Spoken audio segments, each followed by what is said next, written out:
എത്തിച്ചേർന്ന പ്രിയപ്പെട്ട സഹോദരന്മാരെ, സഹോദരിമാരെ, പ്രിയപ്പെട്ട കുട്ടികളെ, സർവശക്തനായ അള്ളാഹുവിന്റെ നിയമങ്ങളും നിർദ്ദേശങ്ങളും വിധികളും വിലക്കുകളും ജീവിതത്തിന്റെ എല്ലാ സമയങ്ങളിലും സുഖത്തിലും ദുഃഖത്തിലും സന്തോഷത്തിലും സങ്കടത്തിലും ലാഭത്തിലും നഷ്ടത്തിലും രോഗത്തിലും ആരോഗ്യത്തിലും ഏതൊക്കെ വഴിയിലൂടെ ജീവിതം കടന്നു പോകുന്നുണ്ടോ അവിടെയൊക്കെ അള്ളാഹുവിന്റെ നിയമങ്ങൾ മുറുകെ പിടിച്ചു ജീവിക്കണമെന്ന് സ്നേഹപൂർവം ഓർമ്മപ്പെടുത്തുകയാണ്. അള്ളാഹു സുബ്ഹാനഹു വ തആല നമ്മുടെ ഈ ഒത്തുചേരൽ പരലോകത്ത് ഉപകരിക്കുന്ന ഒരു സൽക്കർമ്മമായി സ്വീകരിക്കുമാറാവട്ടെ. ഇതിന്റെ പിന്നിലുള്ള എല്ലാ അധ്വാനങ്ങളും സ്വർഗത്തിലെത്താൻ ഉപകരിക്കുന്ന ഹസനാത്തുകളിൽ പടച്ച റബ്ബ് ഉൾപ്പെടുത്തുമാറാവട്ടെ. അള്ളാഹുവിന്റെ മലക്കുകളുടെ പ്രാർത്ഥന ലഭിക്കുന്ന ബർക്കത്തുള്ള ഒരു മജ്ലിസായി ഈ സദസ്സിനെ റബ്ബ് സ്വീകരിക്കുമാറാവട്ടെ. കേരളത്തിലെ ആധികാരിക ഇസ്ലാമിക നവോത്ഥാന പ്രസ്ഥാനമായ പ്രവർത്തന പദത്തിൽ ഒരു നൂറ്റാണ്ടു പിന്നിട്ട കേരളത്തിലെ ഇസ്ലാഹി പ്രസ്ഥാനം അതിന്റെ ബഹുജന മുഖമായ കേരള നദ്വത്തുൽ മുജാഹിദീൻ നിരന്തരമായ പ്രബോധന പ്രവർത്തനങ്ങളുടെ ഭാഗമെന്നോണം ഈ വിശുദ്ധ റമദാനിന്റെ തൊട്ടു മുമ്പിലായി മണ്ഡലാടിസ്ഥാനത്തിൽ ഓരോ മണ്ഡലത്തിലും ഇതുപോലത്തെ സമ്മേളനങ്ങൾ വിളിച്ചുകൂട്ടി ഖുർആൻ സംസ്കരണത്തിന്റെ ദിവ്യ വെളിച്ചം എന്ന വിഷയത്തിൽ ഒരു പ്രഭാഷണം നടത്തണമെന്ന് എല്ലാ മണ്ഡലം കമ്മിറ്റികളോടും ആവശ്യപ്പെട്ടിരിക്കുന്നു. അതിന്റെ ഭാഗമായി കാസർഗോഡ് മുതൽ തിരുവനന്തപുരം വരെ ഗ്രാമങ്ങളിലും പട്ടണങ്ങളിലുമൊക്കെ ഇതുപോലെ ചെറുതും വലുതുമായ ഖുർആൻ പ്രഭാഷണ സദസ്സുകൾ നടന്നുകൊണ്ടിരിക്കുകയാണ്. കേരള നദ്വത്തുൽ മുജാഹിദീൻ ഒരു പ്രത്യേക സമയത്ത് ഒരു പ്രത്യേക വിഷയത്തിനെ പ്രബോധനത്തിന്റെ തലക്കെട്ടായി നിശ്ചയിക്കുമ്പോൾ തീർച്ചയായും ആ വിഷയം ആ കാലഘട്ടത്തിൽ ഏറ്റവും പ്രത്യേകതയുള്ള പ്രാധാന്യമുള്ള ഒരു വിഷയമായിരിക്കും. വർഗീയതയൊക്കെ പടർന്നു പിടിക്കുന്ന കാലത്ത് സമാധാനത്തെക്കുറിച്ച് നമ്മൾ പ്രഭാഷണങ്ങൾ നടത്തിയിട്ടുണ്ട്. തീവ്രവാദങ്ങൾ പടർന്നു പിടിക്കുന്ന കാലത്ത് ഇസ്ലാമിന്റെ സമാധാനത്തെക്കുറിച്ച് നമ്മൾ സംസാരിച്ചിട്ടുണ്ട്. കള്ളക്കഥകളും കള്ളക്കറാമത്തിന്റെ കഥകളുമായി ജനങ്ങളുടെ വിശ്വാസത്തെ കൊള്ളയടിക്കാൻ പുരോഹിതന്മാർ ഇറങ്ങിത്തിരിക്കുന്ന കാലത്ത് ഇസ്ലാമിലെ ഏകദൈവ വിശ്വാസത്തിന്റെ മഹത്വത്തെക്കുറിച്ച് നമ്മൾ സംസാരിച്ചിട്ടുണ്ട്. ലഹരിയും അതുപോലെ സാമൂഹ്യ ദുരന്തങ്ങളും സമൂഹത്തിൽ ഏറെ വ്യാപിക്കുന്ന കാലത്ത് ആ ലഹരിക്കെതിരെ കൃത്യമായ സമീപനം സ്വീകരിച്ചിട്ടുണ്ട്. സ്ത്രീധനമടക്കമുള്ള സാമൂഹ്യ ദുരാചാരങ്ങൾ നമ്മുടെ സമൂഹത്തെ വല്ലാത്ത അസ്വസ്ഥമാക്കിയ കാലത്ത് സ്ത്രീധനത്തിനെതിരെയും ലളിതമായ വിവാഹങ്ങൾക്ക് വേണ്ടിയും ഈ പ്രസ്ഥാനം ഒച്ചവെച്ച് സംസാരിച്ചിട്ടുണ്ട്. ചുരുക്കത്തിൽ കാലം ആവശ്യപ്പെടുന്നത് എന്താണോ അതാണ് മുജാഹിദ് പ്രസ്ഥാനം അതിന്റെ പ്രബോധന വിഷയമായി സമൂഹത്തിന്റെ മുമ്പിലേക്ക് എടുത്തു വെക്കുക. ഇപ്പോ ഖുർആനിനെ കുറിച്ച് സംസാരിക്കാനാണ് ആവശ്യപ്പെട്ടത്. ഒരുപക്ഷെ ആളുകൾ ചിന്തിച്ചേക്കും, വേറെ എന്തൊക്കെ വിഷയങ്ങളുണ്ട്, ഫലസ്തീൻ മുതൽ അഫ്ഗാനിസ്ഥാൻ മുതൽ മുസ്ലിം ലോകത്തെ ബാധിക്കുന്ന എന്തൊക്കെ വിഷയങ്ങളുണ്ട്, ആ വിഷയങ്ങളെ കുറിച്ചൊക്കെ ജനങ്ങളുടെ ചോര തിളപ്പിക്കുന്ന രീതിയിൽ സംസാരിക്കാൻ അവസരമുണ്ടാകുമ്പോ എന്തേപ്പോ ഖുർആനിനെ കുറിച്ചൊരു സംസാരം? സമൂഹത്തെ ബാധിക്കുന്ന, സമൂഹത്തെ വലിയ രൂപത്തിൽ കാർന്നു തന്നുകൊണ്ടിരിക്കുന്ന ഭവിഷ്യത്തുകൾ, സാമൂഹ്യ ദുരന്തങ്ങൾ, തിന്മകൾ ഏറെ വ്യാപിക്കുന്ന ഒരു കാലത്ത് എന്തേപ്പോ ഖുർആനെ കുറിച്ചൊരു സംസാരം? ഇൻഷാ അല്ലാഹ് അതിന്റെ ആ പ്രാധാന്യത്തെക്കുറിച്ചും ഈ വിഷയത്തിന്റെ പ്രസക്തിയെക്കുറിച്ചുമാണ് എനിക്ക് നിങ്ങളോട് സംസാരിക്കാനുള്ളത്. 9 മണിക്ക് മുമ്പായി ഇപ്പോ 7 മണി 55 മിനിറ്റ്. 9 മണിക്ക് ഞാൻ എന്റെ സംസാരം അവസാനിപ്പിക്കും. ഉദ്ദേശിച്ച കാര്യങ്ങൾ പറയാൻ എനിക്കും അത് കേൾക്കാൻ നിങ്ങൾക്കും ജീവിതത്തിൽ പകർത്താൻ നമുക്കെല്ലാവർക്കും അള്ളാഹു തൗഫീഖ് നൽകുമാറാവട്ടെ. വർത്തമാന കാലഘട്ടത്തിൽ ഒരു 4 ആളുകൾ എവിടെയെങ്കിലും ഒരുമിച്ച് കൂടിയാൽ അവർക്ക് പറയാനുള്ളത് എന്തിനെ കുറിച്ചായിരിക്കും?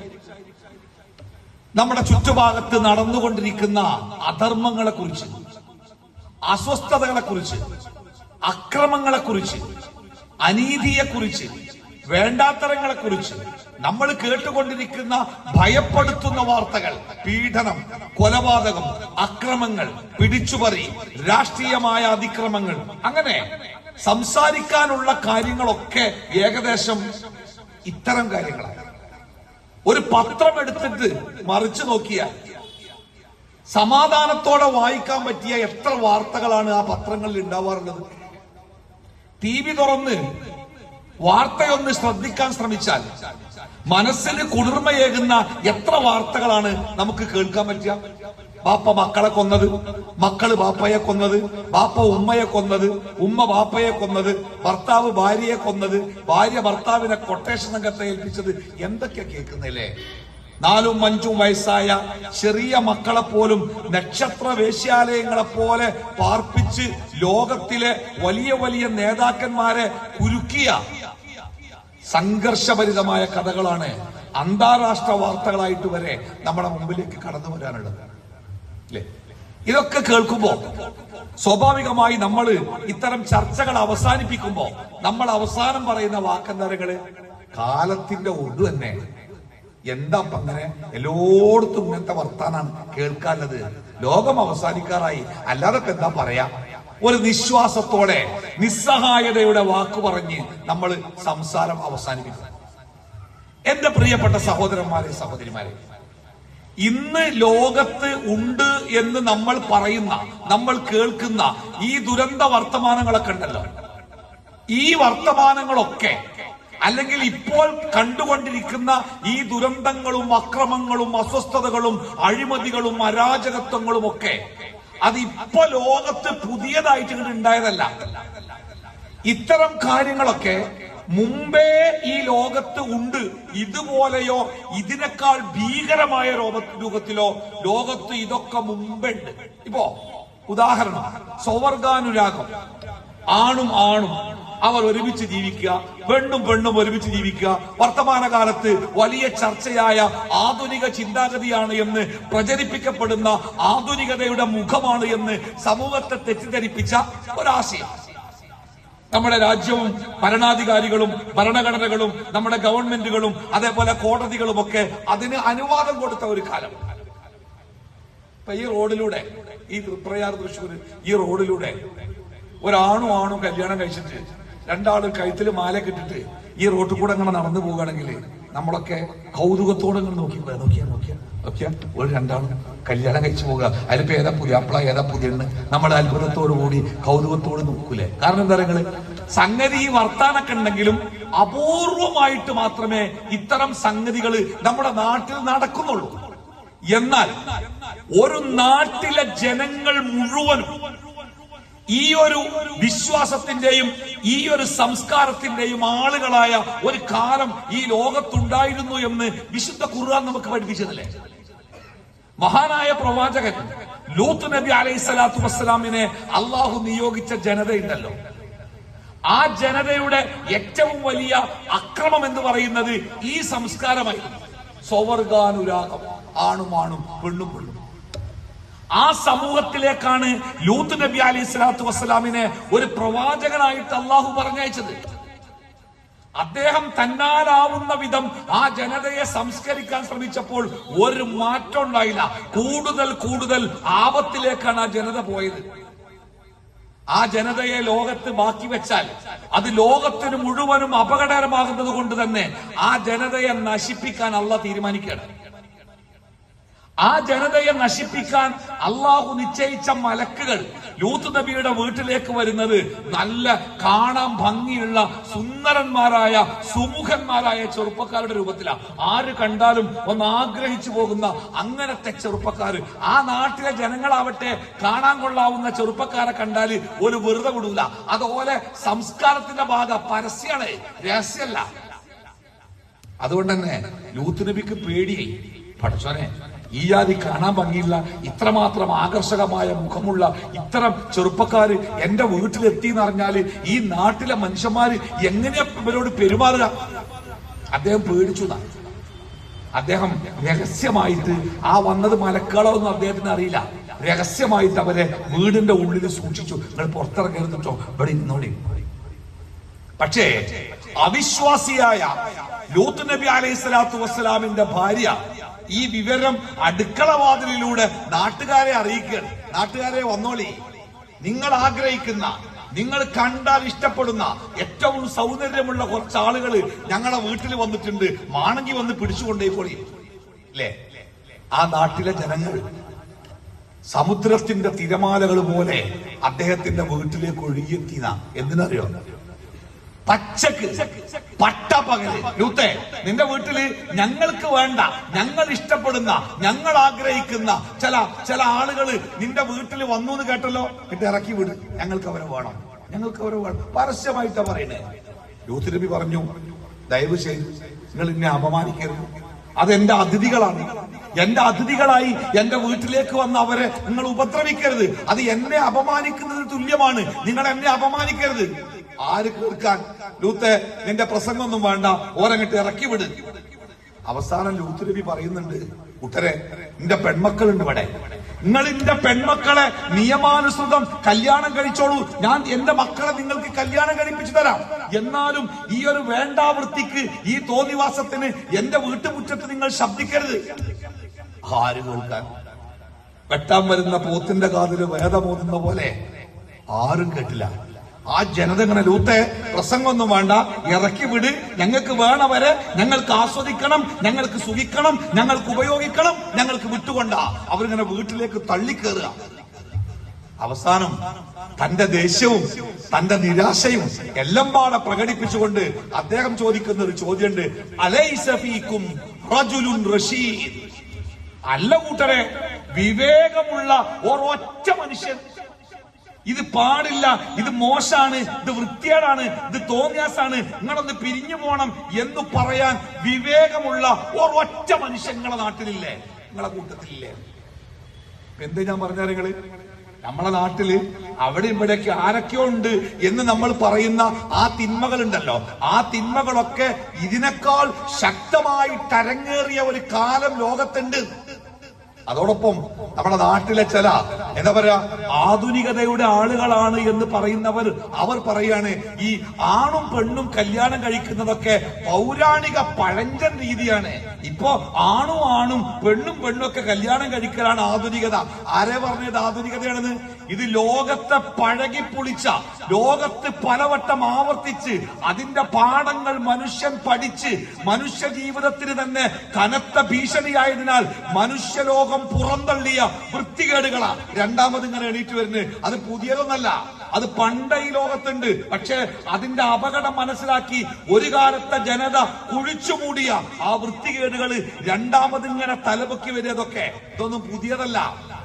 പടച്ചോനുണ്ട് എന്ന് പറയൽ പഴഞ്ചനാത്രേ, സൃഷ്ടാവുണ്ട് എന്ന് പറയൽ പഴഞ്ചനാണ്. സൃഷ്ടാവൊന്നുമില്ല, ഇതൊക്കെ വെറുതെ ഉണ്ടായതാണ് എന്ന പൊട്ടത്തരം പറയലാണ് അത്ര പുതിയത്. അല്ലേ? മൂസാ നബി അലൈഹി സ്വലാത്തു വസ്സലാം തന്റെ രാജ്യത്തെ ഭരണാധികാരിയോട് പറഞ്ഞില്ലേ അള്ളാഹുവിനെ കുറിച്ച്? ആ ഭരണാധികാരി എന്താ പറഞ്ഞാലോ, എന്തല്ല ഏതല്ല, അങ്ങനെ ഒരു അള്ളയൊന്നുമില്ല, ഇവിടെ ജനങ്ങൾക്ക് ആരാധിക്കാൻ ഒരു ദൈവം വേണം, ആ ദൈവപ്പം ഞാനാണ്, ജനങ്ങൾ ഇന്ന് ആരാധിച്ചാൽ മതി.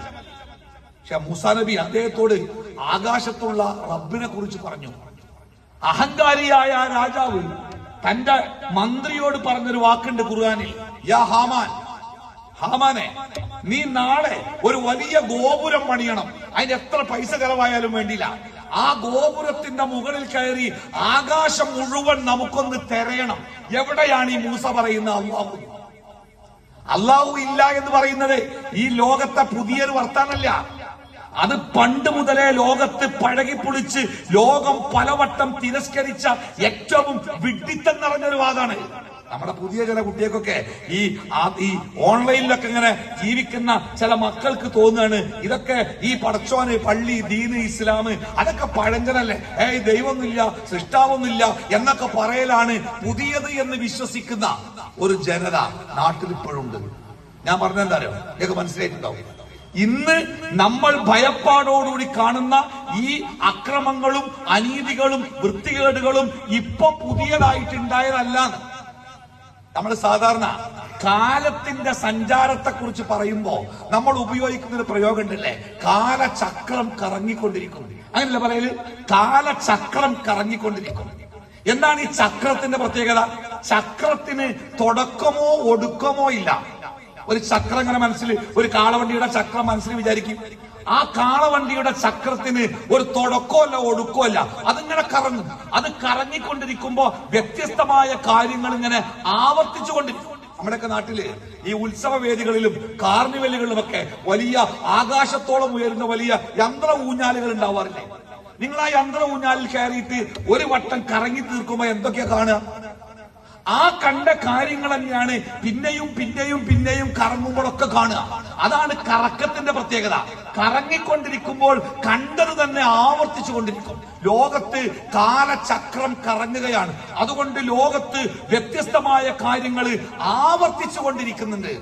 ഒന്നും പുതിയതല്ല, അതൊക്കെ ലോകത്തുള്ളതിന്റെ ആവർത്തനം മാത്രമാണ്. ഇപ്പൊ എന്റെ നാട്ടിൽ കുറച്ചു മുമ്പ് ഞങ്ങളുടെ നാടിന്റെ അടുത്ത് ഒരു ചെറിയൊരു ജലാശയത്തിൽ, ചെറിയ തോടില് ഒരു ദുർഗന്ധം ഉണ്ടായപ്പോ ആളുകളൊക്കെ അങ്ങനെ തെരഞ്ഞി എന്തേപ്പോ അവസാനം വെള്ളത്തുണിയിൽ കെട്ടിപ്പൊതിഞ്ഞ ഒരു ചെറിയ പ്രസവിച്ച് 2-3 ദിവസം മാത്രമായ ഒരു പെൺകുഞ്ഞിന്റെ ജീവനില്ലാത്ത അഴുകിയ ഒരു ശരീരമാണ് ഒരു തുണിയിൽ കെട്ടിപ്പൊതിഞ്ഞ് അത് ഈ വെള്ളത്തിൽ ഇങ്ങനെ പതുക്കെ ഒരു മരച്ചില്ലയിൽ തങ്ങി ഇങ്ങനെ നിൽക്കുന്നുണ്ട്.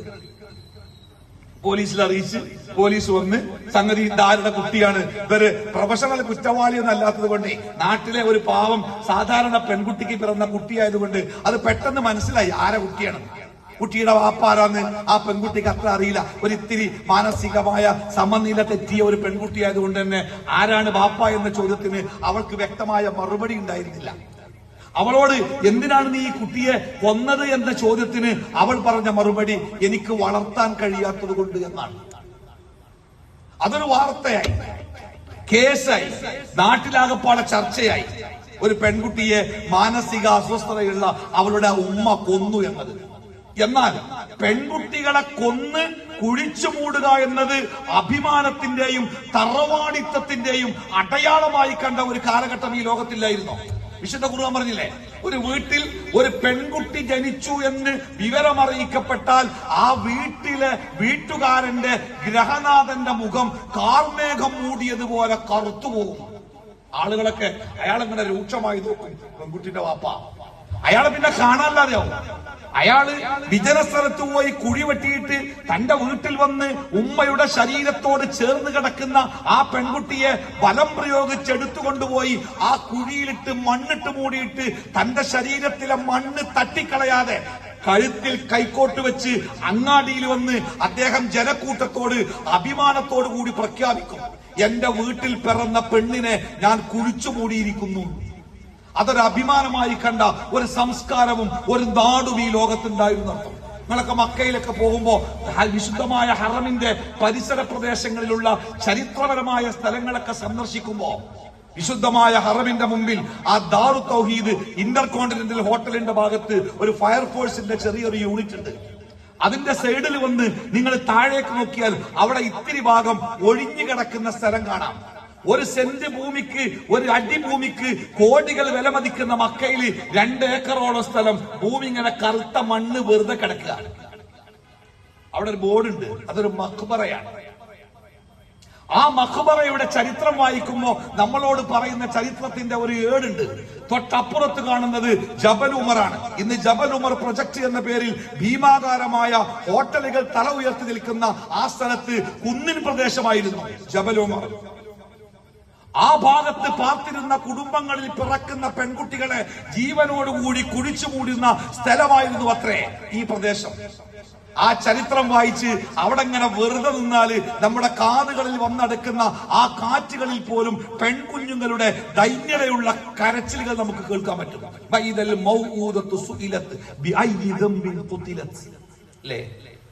അപ്പൊ ഞാൻ പറഞ്ഞു വന്നത്, സമയത്തിന്റെ കുറവുള്ളത് കൊണ്ട് പരക്കെ ചരിത്രം പറയാൻ സമയമല്ല. ഞാൻ പറഞ്ഞു കൊണ്ടുവന്നത്, ഇന്ന് ലോകത്ത് ഉണ്ട് എന്ന് നമ്മൾ പറയുന്ന, നമ്മൾ മനസ്സിലാക്കുന്ന ഈ തിന്മകളൊക്കെ ഇതുപോലെയോ ഇതിനേക്കാൾ ഭീകരമായ രൂപത്തിലോ ഈ ലോകത്ത് പല കാലഘട്ടത്തിലും ഉണ്ടായിട്ടുണ്ട്, അസ്തമിച്ചിട്ടുണ്ട്, പിന്നെയും ഉണ്ടായിട്ടുണ്ട്, പിന്നെയും അസ്തമിച്ചിട്ടുണ്ട്, പിന്നെയും ഉണ്ടായിട്ടുണ്ട്. അതങ്ങനെ ഉണ്ടായി ആവർത്തിച്ചു കൊണ്ടിരിക്കും.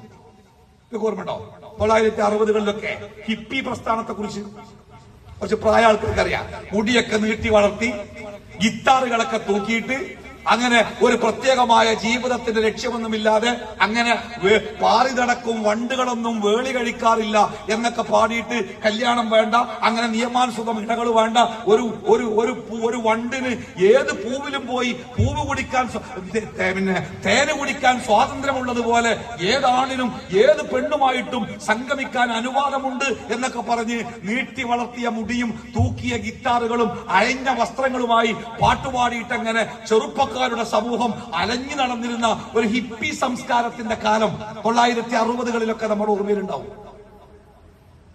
നമ്മൾ വിചാരിച്ചു എനിക്ക് മാത്രമേ വയസ്സായോ, ഞാനൊക്കെ പറഞ്ഞു കേട്ടതാ. പക്ഷെ ഹിപ്പികളെ നമ്മൾ കണ്ടിട്ടുണ്ട്.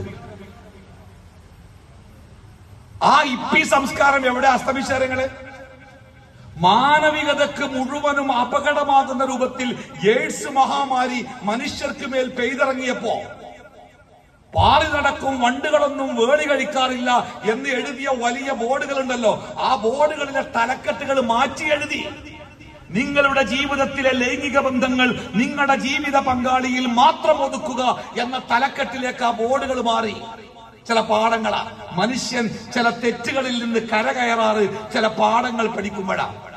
പഴുത പെരുമ്പാവൂരിലെ അന്യമതക്കാർ തിങ്ങിപ്പാർക്കുന്ന പ്രദേശങ്ങളിൽ HIV-യുടെ വ്യാപകമായ വ്യാപനത്തെ കുറിച്ച് ഭയപ്പെടുത്തുന്ന വിവരങ്ങളാണ് നമ്മുടെ നാട്ടിലേക്ക് വന്നുകൊണ്ടിരിക്കുന്നത്. അല്ലാഹു സുബ്ഹാനഹു വ തആല മനുഷ്യന്റെ സൃഷ്ടാവ്, മനുഷ്യന്റെ ജീവിതത്തിന് ചില വിലക്കുകളും ചില അതിർത്തികളും നിശ്ചയിച്ചിട്ടുണ്ട്.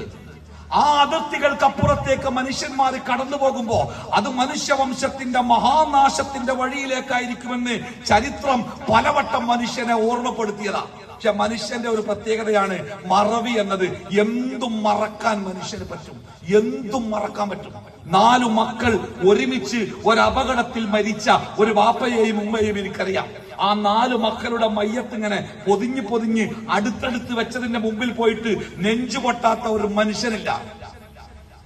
അത് കഴിഞ്ഞ് ആ 4 മക്കളുടെ വർഷങ്ങൾക്ക് ശേഷം ഞാൻ ആ മാതാപിതാക്കളെ വീണ്ടും ഒരിക്കൽ കൂടി കാണുകയാണ്. അന്ന് ആകെ തകർന്നു കിടക്കുന്ന ആ മാതാപിതാക്കളെ മുഖമാണ് എന്റെ മനസ്സിൽ. എങ്ങനെയാണ് പടച്ചോനെ ഞാൻ അവരെ അഭിമുഖീകരിക്കുക എന്ന പേടിയോടുകൂടി രണ്ടാമത് അവരെ കണ്ടുമുട്ടുമ്പോ അവർ ഏറെ സന്തോഷഭരിതരാണ്. ആ മക്കൾ മരിച്ച ഓർമ്മ പോലും അവരുടെ മനസ്സിൽ നിന്നും ഇല്ലാതായിട്ടുണ്ട്. അത് അള്ളാഹു കൊടുക്കുന്ന ഒരു വലിയ നിഅമത്താണ്. മനുഷ്യൻ പലതും മറന്നുകൊണ്ടേയിരിക്കും. ആ മറവിയിൽ നിന്നാണ് പുതിയ അബദ്ധങ്ങളിലേക്ക്, പുതിയ തെറ്റുകളിലേക്ക് മനുഷ്യൻ സഞ്ചരിച്ചു കൊണ്ടിരിക്കുക. അല്ലാഹു സുബ്ഹാനഹു വ തആല ഈ ലോകത്ത് പ്രവാചകന്മാരെ പറഞ്ഞയച്ചത് എപ്പോഴാണ് എന്ന് നിങ്ങൾ വെറുതെ ചരിത്രമൊന്ന് വായിക്കണം. വായന എന്ന പദത്തെ ഞാനൊന്ന് അടിവരയിട്ട് പറയണം. ഈ ലോകത്തിന് വെളിച്ചമാവാൻ, ലോകത്തിലെ കോടിക്കണക്കിന് മനുഷ്യന്മാർ വഴിതെറ്റാതെ ജീവിക്കാൻ, ലോകത്തിലെ കോടിക്കണക്കിന് മനുഷ്യന്മാർ ധാർമ്മികതയുടെ വഴിയിലൂടെ സഞ്ചരിക്കാൻ അവർക്കുള്ള ധാർമ്മികതയുടെ വിളക്കുമാടമായി അള്ളാഹു നിശ്ചയിച്ച വിശുദ്ധ ഗ്രന്ഥം വിശുദ്ധ ഖുർആൻ.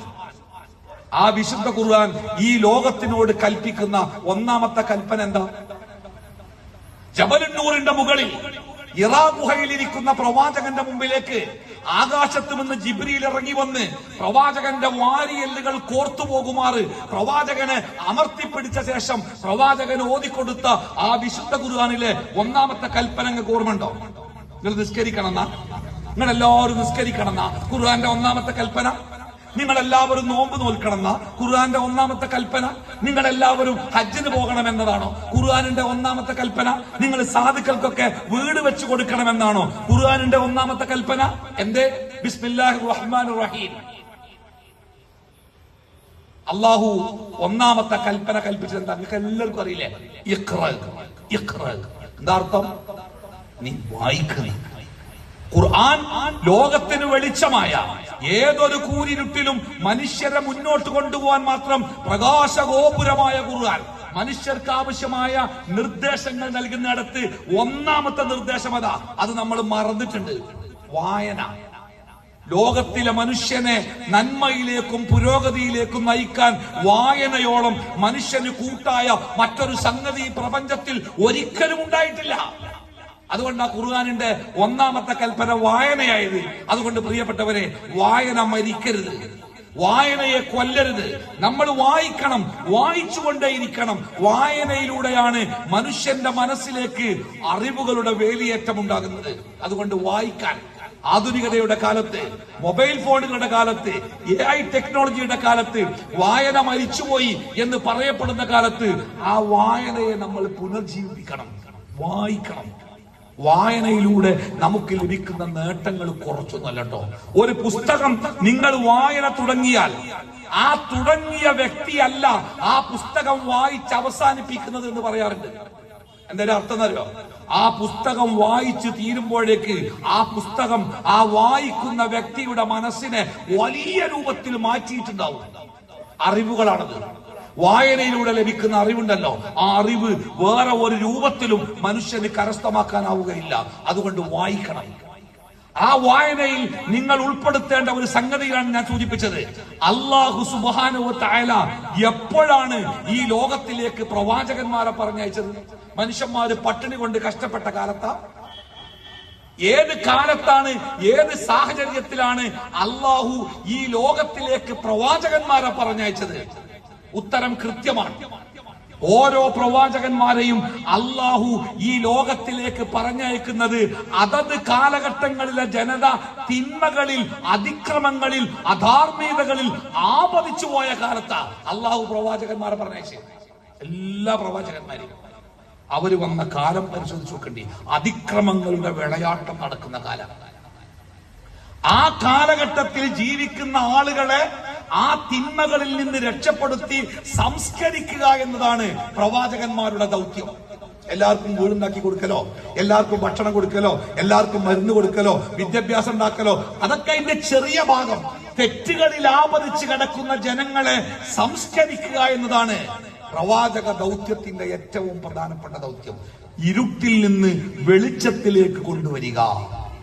റസൂലുള്ളാഹി സ്വല്ലല്ലാഹു അലൈഹി വസല്ലം പറഞ്ഞില്ലേ, എന്റെ ദൗത്യം എന്ന് പറയുന്നത്, നമ്മളൊക്കെ ഈ പണ്ട് കാലത്തുള്ള ആൾക്കാർക്ക് അറിയാം, ഈ നന്നായിട്ട് മഴ പെയ്ത് മണ്ണ് തണുക്കുമ്പോ മണ്ണിൽ നിന്ന് ഈയാമ്പാറ്റകൾ പൊടിഞ്ഞു വരും അല്ലെ? ഇത്തരം പാറ്റകൾ ഈയാമ്പാറ്റത്തിനെ പറയാ, ഞങ്ങളങ്ങനെ പറയില്ല. ഈ ഈയാമ്പാറ്റകള് വായിക്കുന്നിടത്തും ഭക്ഷണം കഴിക്കുന്നിടത്തൊക്കെ ശല്യാവുമ്പോ ബുക്കിലും പാത്രത്തിലും ചോറിലൊക്കെ ഈയാമ്പാറ്റകൾ വീടുകാവുമ്പോ, അന്ന് കാലത്ത് എന്റെയൊക്കെ വീട്ടില് വല്യമ്മമാര്, ഞങ്ങളുടെ നാട്ടിൽ കരണ്ടില്ല, അന്നത്തെ കാലത്ത് വല്യമ്മ പറയാറ്, മുറ്റത്ത് ഉണങ്ങിയ വാഴയിലകളും കരിയിലകളും ഒക്കെ ഇട്ടിട്ട് തീയിട്ട് കത്തിക്കും. എന്നിട്ട് വീട്ടിലെ വിളക്കൊക്കെ ഊതും. ഈ തീനാളങ്ങളുടെ സൗന്ദര്യം കണ്ടിട്ട് ഈ പാവം ഈയാമ്പാറ്റകള് പാറി വരും. പക്ഷെ ചിറക് കരിഞ്ഞ് ഈ തീയിൽ വീണ് 10 മിനിറ്റ് കൊണ്ട് സകല പാറ്റകളും നശിക്കും. റസൂലുള്ളാഹി സ്വല്ലല്ലാഹു അലൈഹി വസല്ലം പറയണേ, തീകൂടാരത്തിന്റെ സൗന്ദര്യം കണ്ട് പാറി വരുന്ന ഈയാമ്പാറ്റകളെ പോലെ ഈ ദുന്യാവിന്റെ സൗന്ദര്യവും സുഖവും കണ്ട് അതിന്റെ പിന്നാലെ പോകുന്ന മനുഷ്യന്മാരുടെ അരക്കെട്ടിൽ ചേർത്തു പിടിച്ച് പോകരുത്, അത് നരകമാണ് എന്ന് അവനെ ബോധ്യപ്പെടുത്തി അവനെ തിരിച്ചു വിളിക്കലാണ് പ്രവാചകന്മാരുടെ ദൗത്യം എന്ന് റസൂൽ പഠിപ്പിച്ചു. അല്ലേ? ആ പ്രവാചകന്മാർ ജനങ്ങളെ സംസ്കരിക്കാൻ, ആ പ്രവാചകന്മാരുടെ കൈവശം അള്ളാഹു കൊടുത്ത ആയുധം എന്താണ്? ഓരോ കാലഘട്ടത്തിൽ, വ്യത്യസ്തമായ കാലഘട്ടങ്ങളിൽ വ്യത്യസ്തമായ ജനത, വ്യത്യസ്തമായ തിന്മകൾ, വ്യത്യസ്തമായ അതിക്രമങ്ങൾ, വ്യത്യസ്തമായ ജീവിത സാഹചര്യങ്ങൾ ഒക്കെ വ്യത്യസ്തമാണ്. പക്ഷേ ആ വ്യത്യസ്തതകളിലും ആ ജനങ്ങളെ സംസ്കരിക്കാൻ പ്രവാചകന്മാരുടെ കൈവശം അള്ളാഹു കൊടുത്ത മരുന്നുണ്ടല്ലോ, ഒരേ മരുന്ന. ഒരേ മരുന്ന്. ഏതാണ് മരുന്ന്? വമാ അർസൽനാ മിൻ ഖബ്ലിക മിർ റസൂലിൻ ഇല്ലാ നൂഹി ഇലൈഹി അന്നഹു ലാ ഇലാഹ ഇല്ലാ അന ഫഅബ്ദുൻ. ഞാനല്ലാത്ത ഒരു ഇലാഹ് നിങ്ങൾക്കില്ല. ലാ ഇലാഹ ഇല്ലല്ലാഹ്. ആ ആയുധം കയ്യിൽ കൊടുത്തല്ലാതെ ഒരൊറ്റ പ്രവാചകനെയും നാം അയച്ചിട്ടില്ല.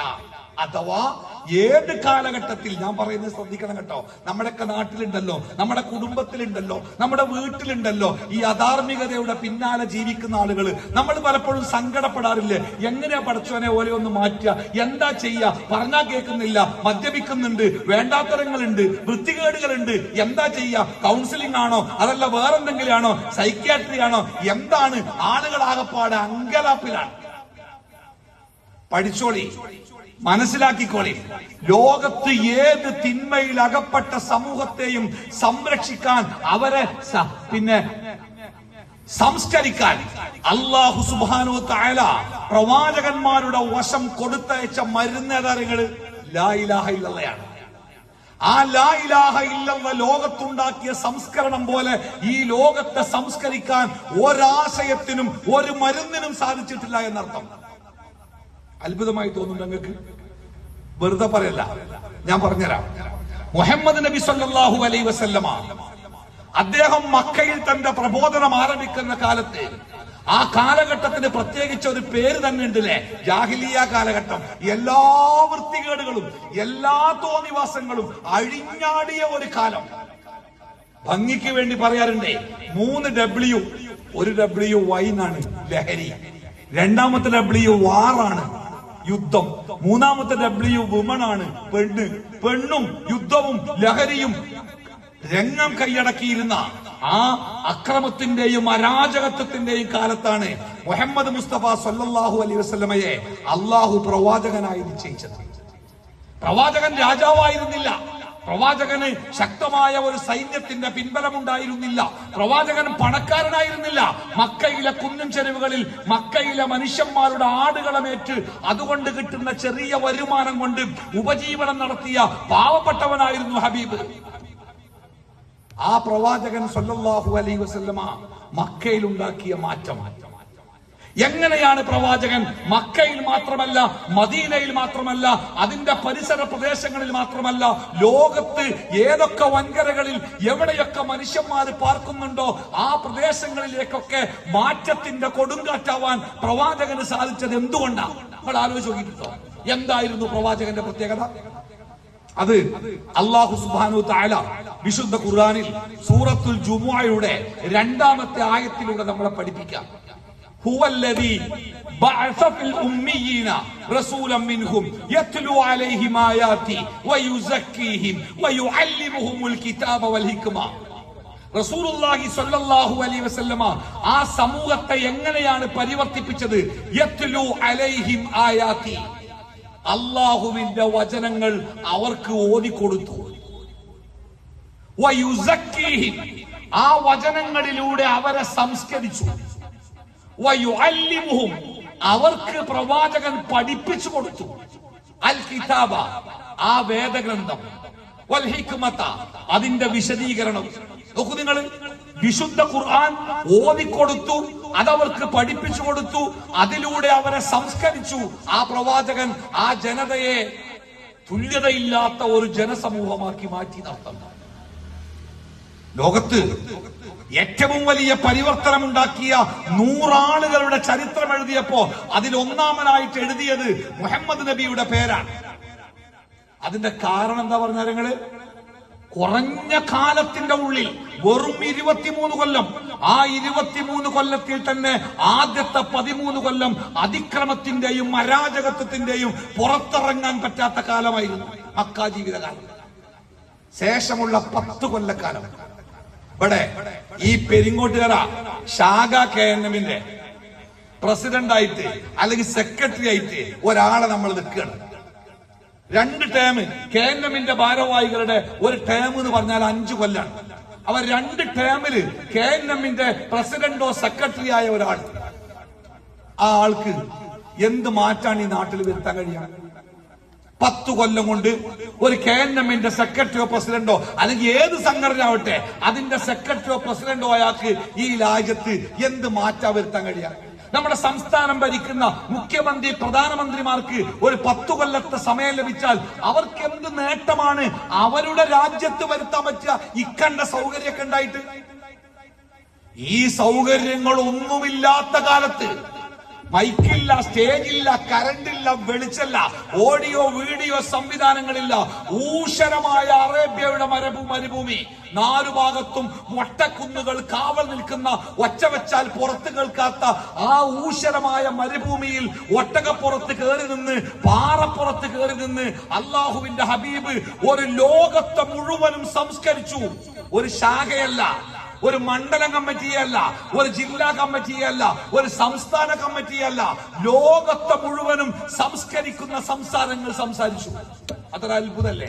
അള്ളാഹുവിന്റെ ഹബീബിന്റെ കയ്യിൽ അത്ഭുതത്തിന്റെ മാന്ത്രിക വടികൾ ഉണ്ടായിരുന്നില്ല. പ്രവാചകന്റെ കയ്യിൽ അത്ഭുതത്തിന്റെ സൂത്രങ്ങൾ ഉണ്ടായിരുന്നില്ല.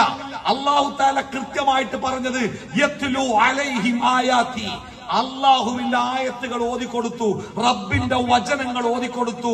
വയുസക്കീഹിം, ആ ആയത്തുകളിലൂടെ അവനെ സംസ്കരിച്ചു. റസൂലുള്ളാഹി സ്വല്ലല്ലാഹു അലൈഹി വസല്ലമ തന്റെ പ്രബോധനം തുടങ്ങിയ കാലത്ത് മക്കയിൽ നിർബാധം ലഹരി ഉപയോഗിക്കപ്പെട്ടു. എല്ലാവരും കുടിക്കുന്നവരായിരുന്നു. പക്ഷേ പ്രവാചകൻ അത് വിരോധിച്ചില്ല. ഒന്നാമത്തെ ദിവസം തന്നെ നിങ്ങൾ കള്ള് കുടിക്കരുത്, കള്ള് ഹറാമാണ്, ലഹരി ഹറാമാണ് എന്ന് അള്ളാഹുവിന്റെ റസൂല് പറഞ്ഞില്ല. ആയിഷ റളിയല്ലാഹു അൻഹ പറയുന്നുണ്ട്, നബി സല്ലല്ലാഹു അലൈഹി വസല്ലമ ആദ്യ ദിവസം തന്നെ ലഹരി ഹറാമാക്കിയിരുന്നുവെങ്കിൽ ഒരൊറ്റ മനുഷ്യൻ പോലും ഇസ്ലാമിന്റെ ഭാഗത്തേക്ക് തിരിഞ്ഞു നോക്കുമായിരുന്നില്ല. ഞാനിവിടെ ഈ പെരിങ്ങോട്ടുകരയില് ഒരു 18 വയസ്സിന്റെ മുകളില് 22 വയസ്സ് വരെയുള്ള കുട്ടികൾക്ക് വേണ്ടി ഒരു 10 ദിവസത്തെ ക്യാമ്പ് നടത്താൻ തീരുമാനിച്ചു നിൽക്കുക. ഒരു 10 ഡേയ്സ് ക്യാമ്പ് ഇവിടെ പെരിങ്ങോട്ടുകരയില് ഈ 18 വയസ്സിന്റെയും 28 വയസ്സിന്റെയും ഇടയ്ക്കുള്ള കുട്ടികൾക്ക് വേണ്ടി നടത്താൻ തീരുമാനിച്ചു.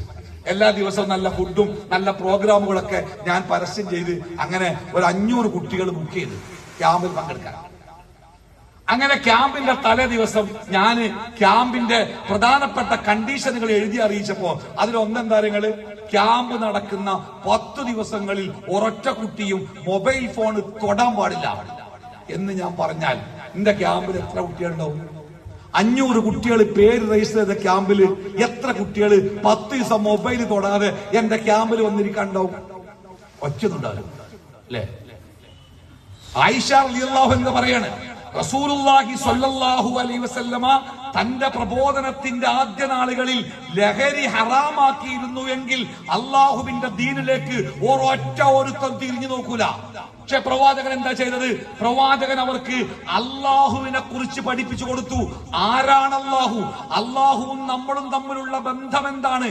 എന്താണ് പരലോകം? എന്താണ് സ്വർഗ നരകം? ഇത് അള്ളാഹുവിന്റെ ഹബീബ് അവർക്ക് കൃത്യമായിട്ട് പഠിപ്പിച്ചു കൊടുത്തു. അത് ശരിക്ക് പഠിച്ച് മനസ്സിലാക്കി മനസ്സിൽ ഉറച്ചപ്പോ അവർ അള്ളാഹുവിനെ പേടിക്കുന്ന, സ്നേഹിക്കുന്ന, ആരാധിക്കുന്ന അവസ്ഥയിലേക്ക് എത്തിയപ്പോ അള്ളാഹുവിന്റെ ഹബീബ് അവരോട് പറഞ്ഞു, അള്ളാഹു പറയുന്നുണ്ട് നിങ്ങൾ ലഹരി ഉപയോഗിക്കരുത്, അത് തെറ്റാണ്, അള്ളാഹുവിന്റെ മുമ്പിൽ അതൊരു കുറ്റമാണ്. അത് കേൾക്കേണ്ട താമസം തർക്കിക്കാതെ, കുറച്ച് ദിവസം കഴിഞ്ഞിട്ട് പോരെ എന്നാവശ്യപ്പെടാതെ, ഞങ്ങളുടെ കടകളിൽ ഭീമമായ വസ്തുക്കളുടെ സ്റ്റോക്ക് ഉണ്ട്, അത് വിറ്റ് തീരുന്നത് വരെ ഈ നിയമത്തെ ഒന്ന് മാറ്റിവെക്കണമെന്ന് പറയാതെ അള്ളാഹു പറഞ്ഞിരിക്കുന്നു ലഹരി ഉപേക്ഷിക്കുവാൻ എന്ന് കേട്ട ഒന്നാമത്തെ സമയത്ത് കുടിച്ചുകൊണ്ടിരിക്കുന്നവർ വായിലുള്ളത് തൊപ്പിക്കളഞ്ഞു, ഒഴിച്ചു കൊടുക്കുന്നവർ പുറത്തേക്ക് ചിന്തിക്കളഞ്ഞു, വലിയ ബാരലുകളിൽ സൂക്ഷിച്ചു വെച്ച മദ്യം റോട്ടിലേക്ക് ഒഴുക്കിക്കളഞ്ഞു. മദീനയുടെ വഴിയോരങ്ങളിലൂടെ മദ്യത്തിന്റെ ലഹരി ഒഴുകി, മദ്യത്തിന്റെ അരുവി ഒഴുകി. തീർന്നില്ല. ആ മദ്യം ഒഴിച്ചെടുത്ത് നനഞ്ഞ മണ്ണില്, വളക്കൂറുള്ള മണ്ണില് ചില പുല്ല് മുളച്ചു വന്നപ്പോ ചില വീട്ടിലെ ആടുകള് ആ പുല്ല് പോയിട്ട് തിന്ന്. ഏത് പുല്ലുകരങ്ങള്? മദ്യം ചിന്തിയ മണ്ണിൽ നിന്ന് ഉഴുത്തു വന്ന ആ പുല്ലിന്റെ നാവുകൾ ചില ആടുകൾ തിന്നപ്പോ ആടിന്റെ ഉടമസ്ഥന്മാർക്ക് പേടിയായി. അവർ പ്രവാചകന്റെ മുമ്പിൽ വന്ന് ഫത്വ ചോദിക്കുക, അള്ളാഹുവിന്റെ റസൂലെ, മദ്യം ചിന്തിയടത്ത് മുളച്ചു പൊന്തിയ പുല്ലിന്റെ ഇല ഞങ്ങളെ ആട് തിന്നിട്ടുണ്ട്, അതുകൊണ്ട് ആ ആടിനെ അറുക്കുമ്പോ അതിന്റെ മാംസം ഞങ്ങൾക്ക് തിന്നാൻ പറ്റുമോ എന്നവർ പേടിച്ചു. ഈ പേടി എവിടുന്നുണ്ടായത്? ജയിലിലടക്കുമെന്ന് പേടിപ്പിച്ചിട്ടാ? ഈ പേടി എവിടുന്നുണ്ടായത്? പടച്ച റബ്ബിന്റെ മുമ്പിൽ ഇതൊരു കുറ്റകൃത്യമാണ് എന്ന ബോധ്യത്തിൽ. എനിക്ക് 52 വയസ്സായി. ഈ 52 വയസ്സിന്റെ ഇടയ്ക്ക് ഇന്നുവരെ ഞാൻ മദ്യം ഉപയോഗിച്ചിട്ടില്ല. എന്റെ വീടിന്റെ തൊട്ടടുത്ത് മദ്യം വാറ്റുന്ന ഒരു സഹോദരനെ എനിക്ക് പണ്ട് ഓർമ്മയുണ്ട്. ഫോറസ്റ്റ് എക്സൈസുകാർ വന്ന് അദ്ദേഹത്തിന്റെ വാറ്റുപകരണങ്ങളൊക്കെ പിടിച്ചിട്ട് അത് തലയിൽ വെച്ച് ജീപ്പിലേക്ക് നടത്തിക്കുന്നത് നമ്മൾ പലവട്ടം കണ്ടിട്ടുണ്ട്. അന്നേ മദ്യം കാണുന്ന ആളാ. വെളുത്ത കള്ളിന്റെ കുപ്പി അദ്ദേഹം എക്സൈസുകാരെ പേടിച്ചിട്ട് ഞങ്ങളുടെ പറമ്പിലെ വാഴയുടെ ഉള്ളിൽ കൊണ്ടുപോയി ഒളിപ്പിച്ചു വെക്കുന്നത് പേടിയോടുകൂടി വീടിന്റെ ഉള്ളിൽ നിന്ന് ഞങ്ങൾ നോക്കി കണ്ടിട്ടുണ്ട്. പക്ഷെ ഇന്ന് വരെ ഞാൻ കള്ളു കുടിച്ചിട്ടില്ല, ഒരു ലഹരി വസ്തു ഉപയോഗിച്ചിട്ടില്ല. എന്റെ കീശയിൽ കാശില്ല, അത്യാവശ്യം കുപ്പി വാങ്ങാനുള്ള കാശൊക്കെ എന്റെ അടുത്തുണ്ട്. ഇതെവിടെ കിട്ടുക എനിക്ക് അറിയായിട്ടല്ല, അത് കിട്ടുന്ന സ്ഥലം എനിക്കറിയാം. ഇനി ഞാൻ വാങ്ങാൻ പോയിട്ട് വരിയുന്നില്ലെങ്കിലും ഞാൻ കാശ് കൊടുത്താൽ അത് വാങ്ങിക്കൊണ്ട് തരാൻ സാധിക്കുന്ന ആളുകളെ എനിക്കറിയാം. ആരോരും അറിയാതെ 2-3 ദിവസം കുടിച്ച് കിക്കായിട്ട് വാതിലടച്ച് കിടക്കാൻ പറ്റിയ സ്ഥലമൊക്കെ നമുക്ക് വേണ്ടി ഉണ്ടാക്കി തരാൻ പറ്റുന്ന ആൾക്കാരൊക്കെ ഉണ്ട്. പക്ഷെ കുടിച്ചിട്ടില്ല. എന്താ കുടിക്കാത്ത? കള്ളു കുടിച്ചാൽ ആകാശം ഇടിഞ്ഞു പൊളിഞ്ഞു വീഴുന്നു പേടിച്ചിട്ടാ? കള്ളു കുടിച്ചാൽ അപ്പൊ തന്നെ ശ്വാസം കിട്ടാതെ പെടഞ്ഞു മരിക്കുന്നു പേടിച്ചിട്ടാ? അല്ലല്ലോ. പടച്ച റബ്ബ് പറഞ്ഞിരിക്കുന്നു അത് നിഷിദ്ധമാണ്, ഹറാമാണ്. ഒരു തുള്ളി നിന്റെ ഉള്ളിൽ ചെന്നാൽ 40 ദിവസത്തെ നിന്റെ ഇബാദത്തുകൾ അള്ളാഹു തള്ളിക്കളയുന്ന രൂപത്തിൽ ഏറ്റവും വികൃതമായ, ഏറ്റവും മാരകമായ ഒരു കുറ്റകൃത്യമാണത് എന്ന് പടച്ച റബ്ബ് പഠിപ്പിച്ചത് കൊണ്ട് മാത്രമാണ് ഞാൻ കുടിക്കാത്തത്, നിങ്ങൾ കുടിക്കാത്തത്. ഈ ലോകത്തെ ലക്ഷക്കണക്കിന് കോടിക്കണക്കിന് മുസ്ലിങ്ങൾ അത് കുടിക്കാത്തത് അള്ളാഹു പറഞ്ഞതുകൊണ്ടാ അല്ലേ? ആണ്. അതെ, ഈ ലോകത്തിലെ മനുഷ്യരെ സംസ്കരിക്കാൻ, ഈ ലോകത്തിലെ മനുഷ്യന്റെ മനസ്സിനെ സംസ്കരിക്കാൻ അള്ളാഹുവിലുള്ള വിശ്വാസത്തോളം കരുത്തുള്ള വേറെ ഒരു വഴിയും ഈ ലോകത്തില്ല എന്ന് ലോകം പലവട്ടം തെളിയിച്ചിട്ടുണ്ട്. എന്താ വേണ്ടവരങ്ങള്? കുട്ടികൾ പറഞ്ഞാൽ കേൾക്കണില്ല, ചെറുപ്പക്കാര് പറഞ്ഞാൽ കേൾക്കണില്ല. അവിടെ അങ്ങനെയാണ്, ഇവിടെ എങ്ങനെയാണ്, എങ്ങനെന്താ ചെയ്യാ ഉസ്താദെ, ഒരു കൗൺസിലിങ്ങിന് കൊണ്ടത്തെ എന്നൊക്കെ പറഞ്ഞ് വിളിക്കുമ്പോൾ കൗൺസിലിംഗ് ഒന്നും അല്ല പരിഹാരം. അതൊന്നും അല്ല പരിഹാരം. യഥാർത്ഥമായി അള്ളാഹുവിന്റെ വഴിയിലേക്ക് നമ്മുടെ പ്രിയപ്പെട്ടവരെ നടത്തുക, വഴി നടത്തുക എന്നതു മാത്രമാണ് മനുഷ്യരെ സംസ്കരിക്കാനുള്ള മാർഗമെന്ന് പ്രിയപ്പെട്ടവരെ നമ്മൾ മനസ്സിലാക്കണം. ഭാരതന്മാരായ പണ്ഡിതന്മാര് പറഞ്ഞിട്ടുണ്ട്, ഈ സമൂഹത്തിന്റെ ആദ്യ കാലഘട്ടം എന്തുകൊണ്ടാണോ നന്നായത് അതുകൊണ്ട് മാത്രമേ അവസാന കാലഘട്ടവും നന്നാവുകയുള്ളൂ. ഈ സമൂഹത്തിന്റെ ആദ്യകാലം എന്തുകൊണ്ടാണ് നന്നായത്? വലിയ വലിയ കോളേജുകൾ ഉണ്ടാക്കിയിട്ട, യൂണിവേഴ്സിറ്റികൾ ഉണ്ടാക്കിയിട്ട? എന്തുകൊണ്ടാണ് ഈ സമൂഹത്തിന്റെ ആദ്യ കാലഘട്ടം നന്നായത്? ഖുർആൻ കൊണ്ടല്ലേ? അത് ഓതിക്കൊടുത്ത് പഠിപ്പിച്ചിട്ടല്ലേ? അതുമാത്രമാണ് ഏത് കാലഘട്ടത്തിലും ഖിയാമത്ത് നാൾ വരെ ഈ ലോകത്തിലുള്ള മനുഷ്യന് നന്മയുടെ വഴി പറഞ്ഞു കൊടുക്കാൻ നമ്മുടെ മുമ്പിലുള്ള ഏറ്റവും സുതാര്യമായ വഴി ഈ വഴിയാണ്. യത്ലു അലൈഹിം ആയാതി, അള്ളാഹുവിന്റെ ആയത്തുകൾ ഓതിക്കൊടുക്കുക. വയുസക്കീഹിം, ആ ആയത്തിലൂടെ അവരെ സംസ്കരിക്കുക. നിങ്ങൾക്ക് മനസ്സിലായോ എന്തുകൊണ്ടാണ് കേരള നദ്വത്തുൽ മുജാഹിദീൻ ഈ സമയത്ത് ഈ ഖുർആൻ സംസ്കരണത്തിന്റെ ദിവ്യ വെളിച്ചം എന്ന ഒരു ക്യാമ്പയിൻ പ്രഖ്യാപിക്കാനുള്ള കാരണം മനസ്സിലായോ? ഇന്ന് നമ്മുടെ സ്വന്തം ജീവിതത്തിൽ, നമ്മുടെ വീടുകളിൽ, ചുറ്റുപാടുകളിൽ, നാടുകളിൽ അരങ്ങ് തകർക്കുന്ന സകലമാന തിന്മകളെ കുറിച്ചോ അധർമ്മങ്ങളെ കുറിച്ചോ നിങ്ങളുടെ മനസ്സിൽ വേദന ഉണ്ടെങ്കിൽ, വേദനയുണ്ടെങ്കിൽ, സങ്കടമുണ്ടെങ്കിൽ, ഉത്കണ്ഠയുണ്ടെങ്കിൽ മാറ്റത്തിന്റെ വഴി എന്ന് പറയുന്നത് ഖുർആനിന്റെ വഴിയിലേക്ക് അവരെ ക്ഷണിക്കലാണ്. അതാണ് മാർഗം, അത് മാത്രമാണ് മാർഗം. അതാണ് ഇസ്ലാഹി പ്രസ്ഥാനം ജനങ്ങളോട് തുറന്നു പറയുന്നത്. ചില മനുഷ്യന്മാർക്ക് പരാതി, ഉസ്താദേ എനിക്ക് നന്നാവണമെന്നുണ്ട്, പക്ഷെ എനിക്ക് നന്നാവാൻ പറ്റണില്ല. വേറെ ചില ആൾക്കാർക്ക് പരാതി, ഉസ്താദേ എന്റെ കുട്ടികൾ ഒരു സംസാരിക്കുമ്പോഴൊക്കെ നന്നാവണമെന്നുണ്ട്, പക്ഷെ പിന്നെ പോലെ അങ്ങോട്ട് തന്നെ പോവുകയാണ്. ഉസ്താദേ എനിക്ക് ചില സുഹൃത്തുക്കളുണ്ട്, അവർക്ക് നന്നാവാനൊക്കെ ആഗ്രഹമുണ്ട്, പക്ഷെ പിന്നെ പോലെ അങ്ങോട്ട് തന്നെ പോവുകയാണ്.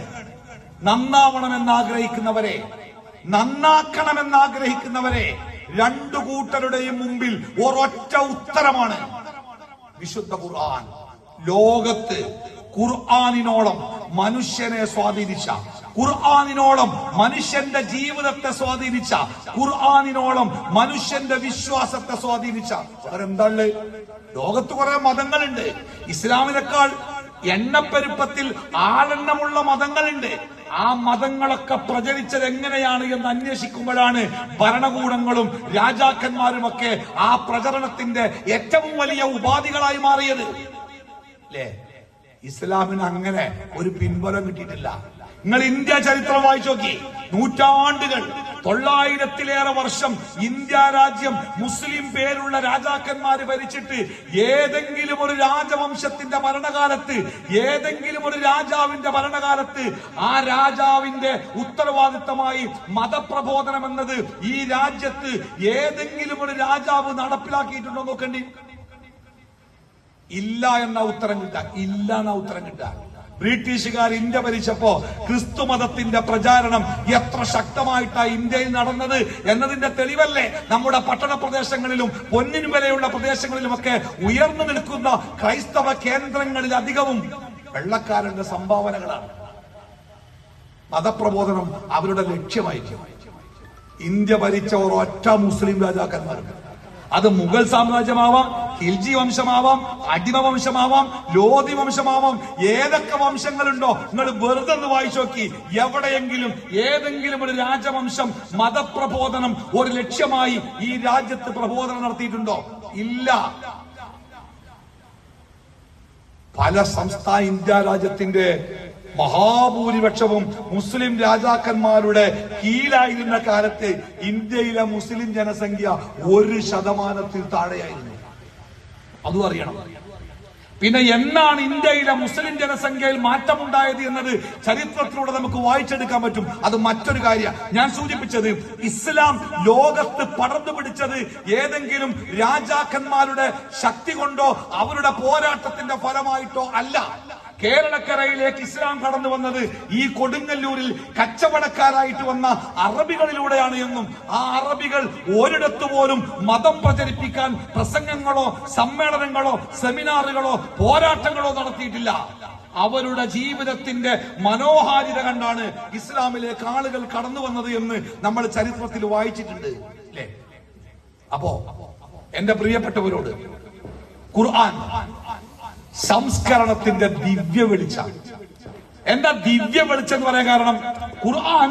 ഖുർആനിനേക്കാൾ കട്ടിയുള്ള, ഖുർആനിനേക്കാൾ പേജുകളുള്ള, ഖുർആനിനേക്കാൾ പദങ്ങളുള്ള, ഖുർആനിനേക്കാൾ ലോകത്ത് ഒരുപാട് പരസ്യങ്ങൾ കിട്ടിയ ഒരുപാട് ഗ്രന്ഥങ്ങളുണ്ട് ഈ ലോകത്ത്. ആ ഗ്രന്ഥങ്ങൾക്കൊന്നുമില്ലാത്ത ഒരു കരുത്ത് ഈ ഖുർആനിനുണ്ട്. അതുകൊണ്ടാണ് അതിനെ ദിവ്യ വെളിച്ചം എന്ന് പറഞ്ഞത്. അത് ദൈവത്തിൽ നിന്നുള്ള, അള്ളാഹുവിൽ നിന്നുള്ള വെളിച്ചമാണ്. അത് കെടുത്താനോ അതില്ലാതാക്കാനോ ഈ പ്രപഞ്ചത്തിൽ ആർക്കും സാധ്യമല്ല എന്നർത്ഥം. മനുഷ്യനൊരു പ്രത്യേകത നിങ്ങൾക്കറിയാലോ. ഇപ്പൊ എന്റെ അറിവില്, ഇപ്പൊ എന്നോട് ചോദിക്കാം, ഈ 20-21 നൂറ്റാണ്ടുകളില് ഈ ലോകത്ത് ജീവിച്ച ഏറ്റവും ബുദ്ധിമാന്മാരായ മനുഷ്യരാരാന്ന് ചോദിച്ചാല് ഞാൻ പറയുന്ന ഉത്തരം കാറൽ മാർക്സും ഫ്രെഡറിക് ഏംഗൽസും എന്നാണ്. കമ്മ്യൂണിസത്തിന്റെ ഉപജ്ഞാതാക്കള്. അവരുടെ സിദ്ധാന്തങ്ങളൊന്ന് വായിച്ചു നോക്കേണ്ടി ഒരു തലന്റെ ആ മൂർച്ച നമുക്ക് മനസ്സിലാവും.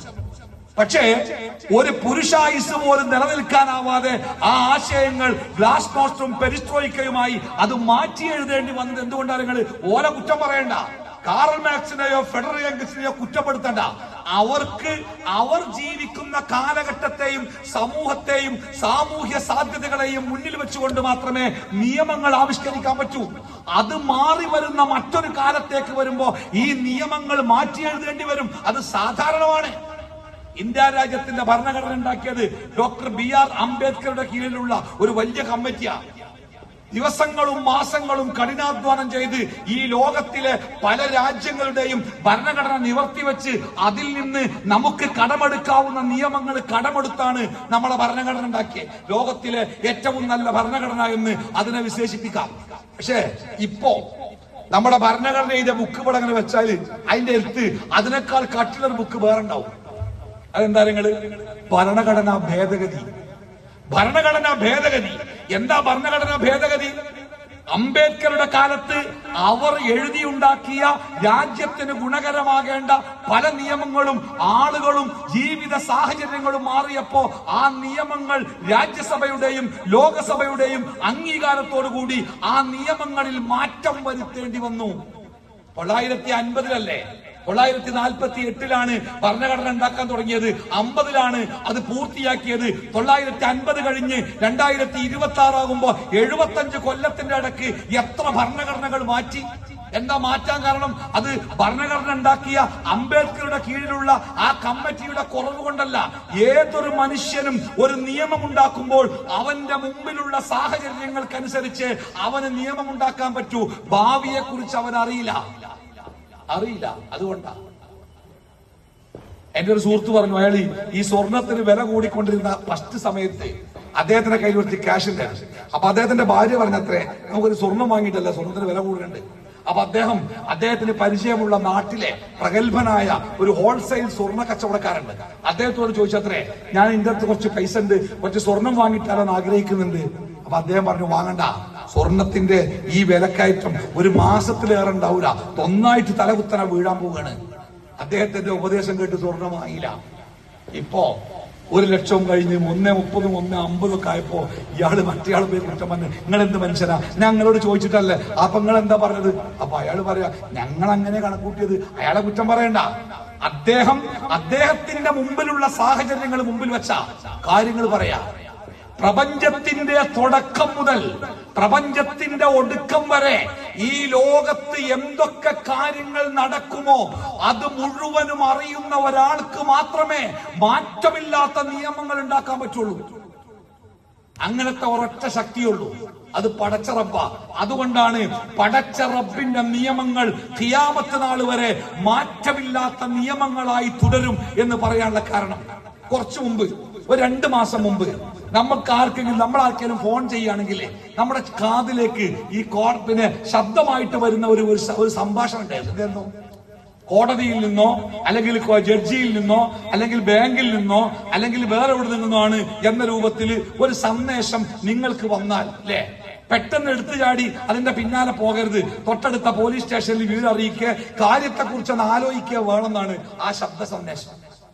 എന്താ കാരണം നിങ്ങള്? ഞാൻ എന്റെ അനുഭവം പറയാം. എനിക്കൊരു കോള് വന്നിരിക്കുക, ഹിന്ദിയിലാ വന്നത്. എന്നാലും എന്നോട് ചോദിച്ചെന്നോ, നിങ്ങൾക്ക് ഹിന്ദിയാണോ ഇംഗ്ലീഷാണോ അറിയാം? ഹിന്ദി ആണെങ്കിൽ 1, ഇംഗ്ലീഷ് ആണെങ്കിൽ 2 നിൽക്കാൻ പറഞ്ഞു. എനിക്ക് 2 തോന്നാൻ അറിയാത്തതുകൊണ്ട് അതിൽ ലേശം അറിയുന്ന ഇംഗ്ലീഷ് ആയതുകൊണ്ട് 2 നിൽക്കിയപ്പം ഇംഗ്ലീഷിൽ സംസാരം. ഉത്തരേന്ത്യയിലെ യൂണിവേഴ്സിറ്റി പഠിക്കുന്ന എന്റെ മകന് ഒരു അപകടം പറ്റിയിട്ടുണ്ട്. പോലീസ് അവരെ എത്രയും പെട്ടെന്ന് ഒരു ആശുപത്രിയുടെ പേര് പറഞ്ഞു അവിടേക്ക് മാറ്റിയിട്ടുണ്ട്. ഒരു മേജർ ഓപ്പറേഷൻ, കുട്ടിയുടെ ജീവൻ രക്ഷപ്പെടുത്താൻ അത്യാവശ്യമാണ്. അതുകൊണ്ട് അതിന്റെ മരുന്നിലേക്ക് ഒരു 5 ലക്ഷം രൂപ, ബാക്കി പിന്നെ കൊടുത്താൽ മതി. മരുന്ന് ആവശ്യത്തിന് 5 ലക്ഷം കെട്ടിവെച്ചാല് അധികൃതർ സർജറി നടത്തൂ. അതുകൊണ്ട് ഡൽഹി പോലീസിന്റെ ഈ നമ്പറിലേക്ക് 5 ലക്ഷം രൂപ പെട്ടെന്ന് അയക്കണം. ഇതാണ് മെസ്സേജ്. ഏതൊരു വാപ്പിയും ഒന്ന് കുഴങ്ങും.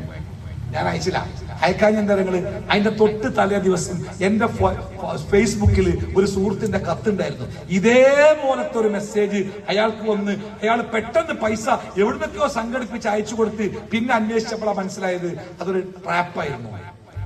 അത് അയാൾ ഫേസ്ബുക്കിൽ പോസ്റ്റ് ചെയ്തിരുന്നു. ഭാഗ്യത്തിന് ആ ഫേസ്ബുക്ക് ഞാൻ വായിച്ചതിന്റെ പിറ്റേന്നാണ് ഈ കോള്. ഞാൻ അപ്പൊ തന്നെ ആയിക്കോട്ടെ എന്ന് പറഞ്ഞിട്ട് യെസ് സർ എന്നൊക്കെ പറഞ്ഞുകൊണ്ട് ഞാൻ എന്റെ ഫോൺ കട്ട് ചെയ്തിട്ട് എന്റെ മോന്റെ നമ്പറിൽ വിളിച്ചപ്പോ പറഞ്ഞു, അപ്പൊ ഞാൻ ക്ലാസ്സിലാണ്, ക്ലാസ് കഴിഞ്ഞിട്ട് വിളിക്കട്ടോ പറഞ്ഞു. അല്ലേ, തട്ടിപ്പിന്റെ വർത്താനങ്ങൾ അത് രാജ്യത്താകമാനം പടരുകയും അതിലൂടെ ഒരുപാട് ജനങ്ങൾ ചൂഷണം ചെയ്യപ്പെടുകയും ചെയ്തപ്പോഴാണ് നമ്മുടെ സെൻട്രൽ ഗവൺമെന്റ് ഒരു നിയമം പുറപ്പെടുവിച്ചത്. എല്ലാ ജനങ്ങളെയും ബോധവൽക്കരിക്കാൻ വേണ്ടി ടെലിഫോൺ അതോറിറ്റിയിലൂടെ നമ്മൾ എന്ത് ചെയ്യണം, ആളുകൾക്ക് ഈ സന്ദേശം കൊടുക്കണം. ഒരു വർത്താനം കേട്ടാൽ അതിനെപ്പറ്റി അന്വേഷിച്ചിട്ട് നിങ്ങൾ നടപടി എടുത്താൽ മതി. എനിക്ക് ഈ ശബ്ദം കേട്ടപ്പോ ഓർമ്മ വന്നതേ 14 നൂറ്റാണ്ട് മുമ്പ് അറേബ്യയിലെ ഊഷരമായ മരുഭൂമിയിൽ അള്ളാഹുവിന്റെ ഹബീബ് ഒട്ടകപ്പുറത്ത് നിന്ന് ഓതിയ ഒരു ആയത്തുണ്ട്. ഏതാ നിങ്ങള്? യാ അയ്യുഹല്ലദീന ആമനൂ ഇൻ ജാഅകും ഫാസിഖും ബിനബഇൻ ഫതബയ്യനൂ അൻ തുസീബൂ ഖൗമൻ ബിജഹാലത്തിൻ ഫതുസ്ബിഹൂ അലാ മാ ഫഅൽതും നാദിമീൻ. സത്യവിശ്വാസികളെ, വിശ്വാസയോഗ്യമല്ലാത്ത കേന്ദ്രങ്ങളിൽ നിന്ന് ഒരു വാർത്ത നിങ്ങളെ തേടി വന്നാൽ അതിന്റെ നിജസ്ഥിതി അന്വേഷിച്ച ശേഷം മാത്രമേ നിങ്ങൾ അനന്തര നടപടികൾ സ്വീകരിക്കാവൂ. ഇല്ലെങ്കിൽ നിങ്ങൾ പിന്നീട് സങ്കടപ്പെടുന്ന എന്തല്ലേ. ഇങ്ങനെ ആലോചിക്കേ, 14 നൂറ്റാണ്ട് മുമ്പ് അള്ളാഹുവിന്റെ ഹബീബ് ഓതിയ ആ ആയത്ത് 21-ാം നൂറ്റാണ്ടിലെ ഇപ്പോഴും പച്ചക്ക് പറയാൻ പറ്റുന്ന ആശയങ്ങളായി നമ്മുടെ മുമ്പിൽ അങ്ങനെ നിലനിൽക്കുക. അതുമാത്രല്ല, ഖുർആൻ പറഞ്ഞ ഏത് കാര്യം, ധാർമ്മികതയെ കുറിച്ച്, മൂല്യച്യുതികളെ കുറിച്ച്, അക്രമത്തിന് കൊടുക്കേണ്ട ശിക്ഷകളെ കുറിച്ച് എന്താവട്ടെ, ഖുർആൻ പറയുന്ന ഏതൊരു കാര്യവും ഒരു സമയത്ത് 6-ാം നൂറ്റാണ്ടിലെ പ്രാകൃത നിയമങ്ങളാണ് എന്ന് പറയുന്നവർ പോലും ചില സമയത്ത് നെഞ്ചത്ത് കൈവച്ച് പറയും, ഇസ്ലാമിക നിയമം നമ്മുടെ നാട്ടിൽ ഉണ്ടായെങ്കിൽ എത്ര നന്നായി. എന്തിന്? കൊന്നോനെ കൊല്ലാൻ, കട്ടവന്റെ കൈമുറിക്കാൻ, വ്യഭിചാരിയെ എറിഞ്ഞു കൊല്ലാൻ. കാരണം ശിക്ഷ അല്ലല്ലോ നാട്ടില്. ശിക്ഷ ഉണ്ടോ? ഒരു വയസ്സായ ദമ്പതികൾ പാർക്കുന്ന വീട്ടിൽ കയറിയിട്ട് ആ വീട്ടുകാരെ പരിചയപ്പെട്ട് ഓലെ സ്വന്തക്കാരനായിട്ട് അഭിനയിച്ചിട്ട് അവിടെയുള്ള ആ പാവം പിന്നെ ഒരു ചേച്ചിന്റെ അമ്മച്ചി, ആ അമ്മച്ചിക്ക് ജ്യൂസ് ഉണ്ടാക്കി കൊടുത്ത് ഈ കയറി വന്ന ആള് ആ വീട്ടിലെ വയസ്സായ അച്ഛനെയും അമ്മനെയും സ്വാധീനിച്ചിട്ട് ഞാൻ ഒരു ജ്യൂസ് ഉണ്ടാക്കി തരാറിഞ്ഞ് ആ ജ്യൂസിൽ എന്തോ മയക്കുപൊടിയൊക്കെ ഇട്ട് കൊടുത്തുകാണ്ട് ഇവരെ ബോധം കെടുത്തി ആ അമ്മച്ചിന്റെ കഴുത്തിലെ മാല പൊട്ടിച്ച് അയാൾ രക്ഷപ്പെട്ടു. പക്ഷെ അയാളെ പിടിച്ചിട്ട് പിറ്റേന്ന് പേപ്പറിലെ വാർത്ത കാര്യങ്ങള് സമാനമായ 12 കേസുകൾ ഇയാൾക്കെതിരെ ഇതേപോലെ നിലവിലുണ്ട്. കഴിഞ്ഞ ദിവസം പരോളിൽ ഇറങ്ങിയതാണ് പ്രതി. 12 വട്ടം, ഒരിക്കൽ തെറ്റിയത് പിടിച്ച്, പിന്നെ പുറത്തിറങ്ങി, പിന്നെയും തെറ്റിയത്, പിന്നെയും പിടിച്ച്, പിന്നെയും അറസ്റ്റിലായി, ജയിലിലായി, പിന്നെയും പരോളിറങ്ങി, ഇറങ്ങിയ ഉടനെ പിന്നെയും കട്ട്. എന്തെങ്കിലും മനസ്സിലായത്? ഈ 12 വട്ടവും അയാൾക്ക് കൊടുത്ത ശിക്ഷ അയാളെ ആ കുറ്റത്തിൽ നിന്ന് ഒരിത്തിരി പോലും പിന്തിരിപ്പിക്കുന്ന ശിക്ഷയല്ല എന്ന് മനസ്സിലായില്ലേ? ഇസ്ലാം അങ്ങനല്ല. ഇസ്ലാം എന്തിനാ ശിക്ഷ നടപ്പാക്കിയ നിങ്ങള്? അള്ളാഹു തആല പറയുന്നുണ്ട് എന്തിനാണ് ഇസ്ലാം ഒരു ശിക്ഷ നടപ്പാക്കണേ. 1, കുറ്റവാളിക്ക് അതൊരു ശിക്ഷയാണ്. 2, കുറ്റം ചെയ്യാത്തവർക്ക് അതൊരു പാഠമാണ്. ഗൾഫിലൊക്കെ തലവെട്ടുന്ന കേസൊക്കെ ഉണ്ടാകുമ്പോ പണ്ടിപ്പല്ലോ, പണ്ട് അത്തരം പ്രശ്നങ്ങൾ ഉണ്ടാകുമ്പോ വെള്ളിയാഴ്ച രാവിലെ അല്ലെങ്കിൽ വ്യാഴാഴ്ച ഒരു അനൗൺസ്മെന്റ് ചോദിച്ചു നോക്കണ്ടി. ഒരു അനൗൺസ്മെന്റ് എന്താണ്? ഇന്ന കുറ്റം ചെയ്തതിന്റെ പേരിൽ പിടിക്കപ്പെട്ട, കുറ്റം തെളിയിക്കപ്പെട്ട ഇന്ന വ്യക്തിയുടെ ശിക്ഷ ഇന്ന പള്ളിയിൽ നാളെ ജുമായ്ക്ക് ശേഷം നടപ്പാക്കുന്ന. എന്തിനാണ് അങ്ങനെ പറയുന്നത്? അത് ഇസ്ലാമിന്റെ നിയമ. ശിക്ഷ പരസ്യമാക്കണം. നമ്മുടെ നാട്ടിൽ ശിക്ഷ ആരും കാണില്ല. സുബൈന്റെ മുമ്പേ ഇരുട്ടത്ത് ആരാച്ചാല് തൂക്കിയിട്ട് വാർത്ത പേപ്പറിൽ കൊടുക്കല. ഇസ്ലാമിൽ അങ്ങനെയല്ല. ശിക്ഷ നടപ്പാക്കുന്നത് ഒരു ജനക്കൂട്ടം കാണണം. എന്താ ഇതിന് കാരണം പറഞ്ഞാൽ നിങ്ങള്? 1, അത് കുറ്റവാളിക്കൊരു ശിക്ഷയാണ്. ഒരു മനുഷ്യന്റെ ജീവനെ കൊന്നുകളഞ്ഞ, ഒരു മനുഷ്യന്റെ സ്വത്തിനെ അപഹരിച്ച, ഒരു രാജ്യത്തിന്റെ സമാധാനത്തെ ഇല്ലാതാക്കിയ ഓരോരുത്തരും അതിന്റെ ശിക്ഷ അനുഭവിക്കണം. അത് ഓരോരു ശിക്ഷ. എന്തിനാ ആൾക്കാരോട് കാണാൻ വരാൻ പറഞ്ഞേ? ഒരു പാടാണ്. പടച്ചോനെ, ഞാൻ ആ വൈക്കത്തല്ലേ ആ വധകാലം ചെയ്തുകാണ്ട് ആജാതി തലവെട്ടാന് ഞാൻ ജന്മമുണ്ടെങ്കിൽ ഞാൻ ആ വൈക്ക് പോകൂലട്ടോ എന്നോ മനസ്സിൽ തീരുമാനിക്കും. അതുകൊണ്ട് കുറ്റകൃത്യങ്ങൾ കുറയും. അതിന്റെ കാടൻ നിയമങ്ങളെന്നോ 6-ാം നൂറ്റാണ്ടിലെ നിയമമൊക്കെ വിശേഷിപ്പിച്ചാലും എന്റെ വീട്ടില് എത്ര സ്വതന്ത്രമായിട്ട് വാദിക്കുന്ന ആളാണ് ഞാനെങ്കിലും എന്റെ വീട്ടില് എന്റെ മകളെ കെട്ടിക്കാൻ ഞാൻ ഉണ്ടാക്കി വെച്ച പണം ആരെങ്കിലും ഒരുത്തൻ പാതിരാത്രിയിൽ കട്ടെടുത്ത് കൊണ്ടുപോയാൽ പിറ്റേന്ന് ഞാൻ എന്താ പറയാ അറിയോ? ഓന്റെ കൈ വെട്ടിയാ പോരാ, ഓന്റെ കൗത്തന്നെ വെട്ടണം എന്നാ പറയാ. എന്താ പറയുക? അത് ഇന്റേതാവുമ്പോഴാണ് എനിക്ക് പറയാൻ പറ്റില്ല അല്ലേ? അപ്പോ ഇസ്ലാമിന്റെ പ്രത്യേകത, അതിന്റെ നിയമങ്ങളുടെ സവിശേഷത, അത് ഏത് കാലഘട്ടത്തിലേക്കും പറ്റിയതാ. ഞാൻ പറഞ്ഞല്ലോ, നിങ്ങളുടെ ജീവിതത്തിൽ നിങ്ങൾക്ക് എന്ത് പ്രശ്നമുണ്ടോ? നിങ്ങൾ അനുഭവിക്കുന്ന പ്രശ്നം സാമ്പത്തികമാണോ? നിങ്ങൾ അനുഭവിക്കുന്ന പ്രശ്നം മാനസികമാണോ? നിങ്ങൾ അനുഭവിക്കുന്ന പ്രശ്നം കുടുംബപരമാണോ? നിങ്ങൾ അനുഭവിക്കുന്ന പ്രശ്നം രാഷ്ട്രീയമാണോ? നിങ്ങൾ അനുഭവിക്കുന്ന പ്രശ്നം ശാരീരികമായ രോഗങ്ങൾ കൊണ്ടാണോ? എന്താവട്ടെ, നിങ്ങളുടെ പ്രശ്നങ്ങൾക്ക് ഖുർആനിൽ പരിഹാരമുണ്ട്. വെറുതെ പറയല്ല, ഉറപ്പിച്ചു പറയാ. നിങ്ങൾ പറഞ്ഞോളൂ, എന്റെ പ്രശ്നം ഇതാണ് എന്ന് പറഞ്ഞാൽ ആ പ്രശ്നത്തിന്റെ പരിഹാരം ഖുർആനിലുണ്ട് എന്ന് സത്യസന്ധമായിട്ട് പറയാൻ പറ്റും. ഞാൻ നിങ്ങളുടെ മുമ്പിലെ ഒരൊറ്റ സന്ദർഭവും അതുമായി ബന്ധപ്പെട്ട ഒരു 2-3 ആയത്തുകളും സൂചിപ്പിച്ചിട്ട് ഞാൻ എന്റെ സംസാരം പറഞ്ഞ സമയത്ത് അവസാനിപ്പിക്കാൻ ശ്രമിക്കാം. മഹാനായ 2ാം ഖലീഫ ഉമർ ഇബ്നു ഖത്താബ് റളിയല്ലാഹു അൻഹുവിന്റെ ഭരണകാലം ഇസ്ലാമിക ചരിത്രത്തിന്റെ അല്ലെങ്കിൽ ഇസ്ലാമിക രാഷ്ട്രീയത്തിന്റെ സുവർണ കാലഘട്ടം ഏതാന്ന് ചോദിച്ചാല് ഒറ്റയടിക്ക് പറഞ്ഞുകൊണ്ടി ഉമറിന്റെ കാലാണ്. ഉമറിന്റെ കാലത്തിന് ശേഷം ഉസ്മാന്റെ കാലമായപ്പോഴേക്ക് റളിയല്ലാഹു അൻഹും ഇസ്ലാമിക രാഷ്ട്രീയ രംഗം കലുഷിതമാകുന്നുണ്ട്. ഉമറിന്റെ ഭരണകാലം ഇസ്ലാമിക വ്യാപനത്തിലും ഇസ്ലാമിന്റെ സമാധാനത്തിലും നീതി നിർവഹണത്തിലും ലോകത്ത് തുല്യതയില്ലാത്തൊരു കാല. അതുകൊണ്ടാണ് ഗാന്ധിജി പറഞ്ഞേ, ഈ രാജ്യത്ത് ഖലീഫ ഉമറിന്റെ ഭരണം ഞാൻ ഇഷ്ടപ്പെടുന്നു അല്ലേ. അതൊരു സുവർണകാല. ആ സുവർണകാലത്തെ ഓരോ ദിവസവും ലോകത്തിന്റെ വിവിധ ഭാഗങ്ങളിൽ നിന്ന് ഇസ്ലാമിലേക്ക് ഇങ്ങനെ രാജ്യങ്ങൾ ഇങ്ങനെ വ്യാപിക്കുക. അപ്പൊ ഖലീഫ ഓരോ നാടും ഇസ്ലാമികമാകുമ്പോ അവിടുത്തെ ഭരണകാര്യങ്ങൾ നിർവഹിക്കാൻ ഖലീഫ അവിടെ ഗവർണർമാർ നിശ്ചയിക്കും. ഇന്നത്തെ പോലെ ഇലക്ഷൻ ഒന്നും ഇല്ലല്ലോ, ഖലീഫ നിശ്ചയിക്കുന്ന ആൾക്കാരാണ് ഭരണാധികാരികൾ. ഒരാള് ഖലീഫ ഉമറിന്റെ അടുത്ത് വന്നിട്ട് പറഞ്ഞു, അമീറുൽ മുഅ്മിനീൻ, എനിക്ക് ജീവിക്കണം, അങ്ങയുടെ നാടിന്റെ ഏതെങ്കിലും ഒരു ഭാഗം ചെറുതായിക്കോട്ടെ അതിന്റെ ഭരണം എന്നെ ഏൽപ്പിക്കണം. അതൊക്കെ നിർവഹിച്ച് അതിന്റെ വരുമാനം കൊണ്ട് ഈ സാധു ഞാനും ജീവിച്ചു പോകാം. ഞാൻ അങ്ങയുടെ ഔദാര്യത്തിന് വേണ്ടി വന്നതാണ്.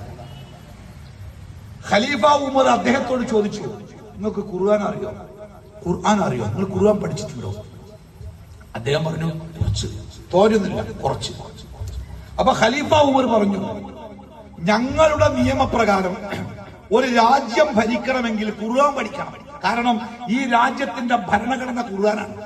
അതുകൊണ്ട് നിങ്ങൾ പോയിട്ട് ഖുർആൻ പഠിച്ചിട്ട് വരും, എന്നിട്ട് നമുക്ക് പരിഗണിക്കാം. അയാൾ പോയി. പിന്നെ അയാൾ വന്നില്ല. അയാൾ വരാതെ ആയപ്പോ ഖലീഫ ഉമർ അന്വേഷിച്ചു, എവിടെയാള്, എന്താണ് വരാഞ്ഞ്? തന്റെ ഉദ്യോഗസ്ഥന്മാരോട് അയാളെ തേടി പിടിച്ച് കൊണ്ടുവരാൻ വേണ്ടി കൽപ്പിച്ചു. അവര് ചെന്നപ്പോ അയാൾ ഇതൊക്കെ വിട്ടിക്കണ്. അയാൾ തന്റെ നാട്ടില് അങ്ങനെ സ്വസ്ഥമായിട്ട് പാവമായിട്ട് ജീവിക്കുക, ഈ ഭരണം ഇതൊക്കെ അയാൾ മറന്നിക്കണം. എന്തായാലും ഉദ്യോഗസ്ഥന്മാർ അയാളെ ഖലീഫന്റെ മുമ്പിൽ ഹാജരാക്കി. ഖലീഫ ഉമർ അദ്ദേഹത്തോട് ചോദിച്ചു, നിങ്ങളല്ലേ കുറച്ചു മുമ്പ് എന്റെ ഔദാര്യം ചോദിച്ച് ഒരു ജോലി തേടി എന്റെ അടുത്ത് വന്നത്? ഞാൻ നിങ്ങളെ ഖുർആൻ പഠിക്കാൻ വേണ്ടി പറഞ്ഞയച്ചല്ലേ, എന്നിട്ട് എന്തേ സംഭവിച്ചത്? അദ്ദേഹം അഭിമാനത്തോടു കൂടി പറഞ്ഞു, അമീറുൽ മുഅ്മിനീൻ, ഞാൻ അങ്ങയുടെ ആനുകൂല്യം തേടി അങ്ങയുടെ അടുത്ത് വന്നിരുന്നു. ഞാൻ ജീവിക്കാൻ മറ്റു മാർഗങ്ങളില്ലാതായി പോയ ഒരു കാലത്ത് നിങ്ങൾ എന്നോട് ഖുർആൻ പഠിക്കാൻ പറഞ്ഞു. ഞാൻ ഖുർആൻ പഠിച്ചു. ആ ഖുർആൻ പഠിച്ചപ്പോ ഖുർആൻ എന്നെ ധന്യനാക്കി. എനിക്ക് ജീവിക്കാൻ ഖലീഫ ഉമറിന്റെ മുമ്പിലോ ഖലീഫ ഉമറിന്റെ കൊട്ടാരവാതിൽക്കലോ കാത്തു നിൽക്കേണ്ട ആവശ്യമില്ലാത്ത വിധം ഇസ്ലാം അല്ലെങ്കിൽ ഖുർആൻ എന്നെ ധന്യനാക്കി. അതെ ഞാൻ വരാഞ്ഞേ. കൗതുകത്തോടുകൂടി ഖലീഫ ഉമർ ചോദിച്ചു, വിശുദ്ധ ഖുർആൻ എവിടെ പഠിച്ചപ്പോഴാണ്, എന്ത് പഠിച്ചപ്പോഴാണ് താങ്കൾ ഇത്രമേൽ ധന്യനായത്? അദ്ദേഹം ഓതി സൂറത്ത് ത്വലാഖിലെ 2ാമത്തെ ആയത്തിന്റെ അവസാന ഭാഗം, 3ാമത്തെ ആയത്ത്. നമ്മൾ എത്ര വട്ടം ഓതി ആയത്താരങ്ങൾ? ഒരു മനുഷ്യന്റെ ജീവിതത്തെ മുഴുവനും മാറ്റിമറിച്ച ആയത്ത്. 2ാമത്തെ ആയത്തിന്റെ അവസാനം താരങ്ങൾ,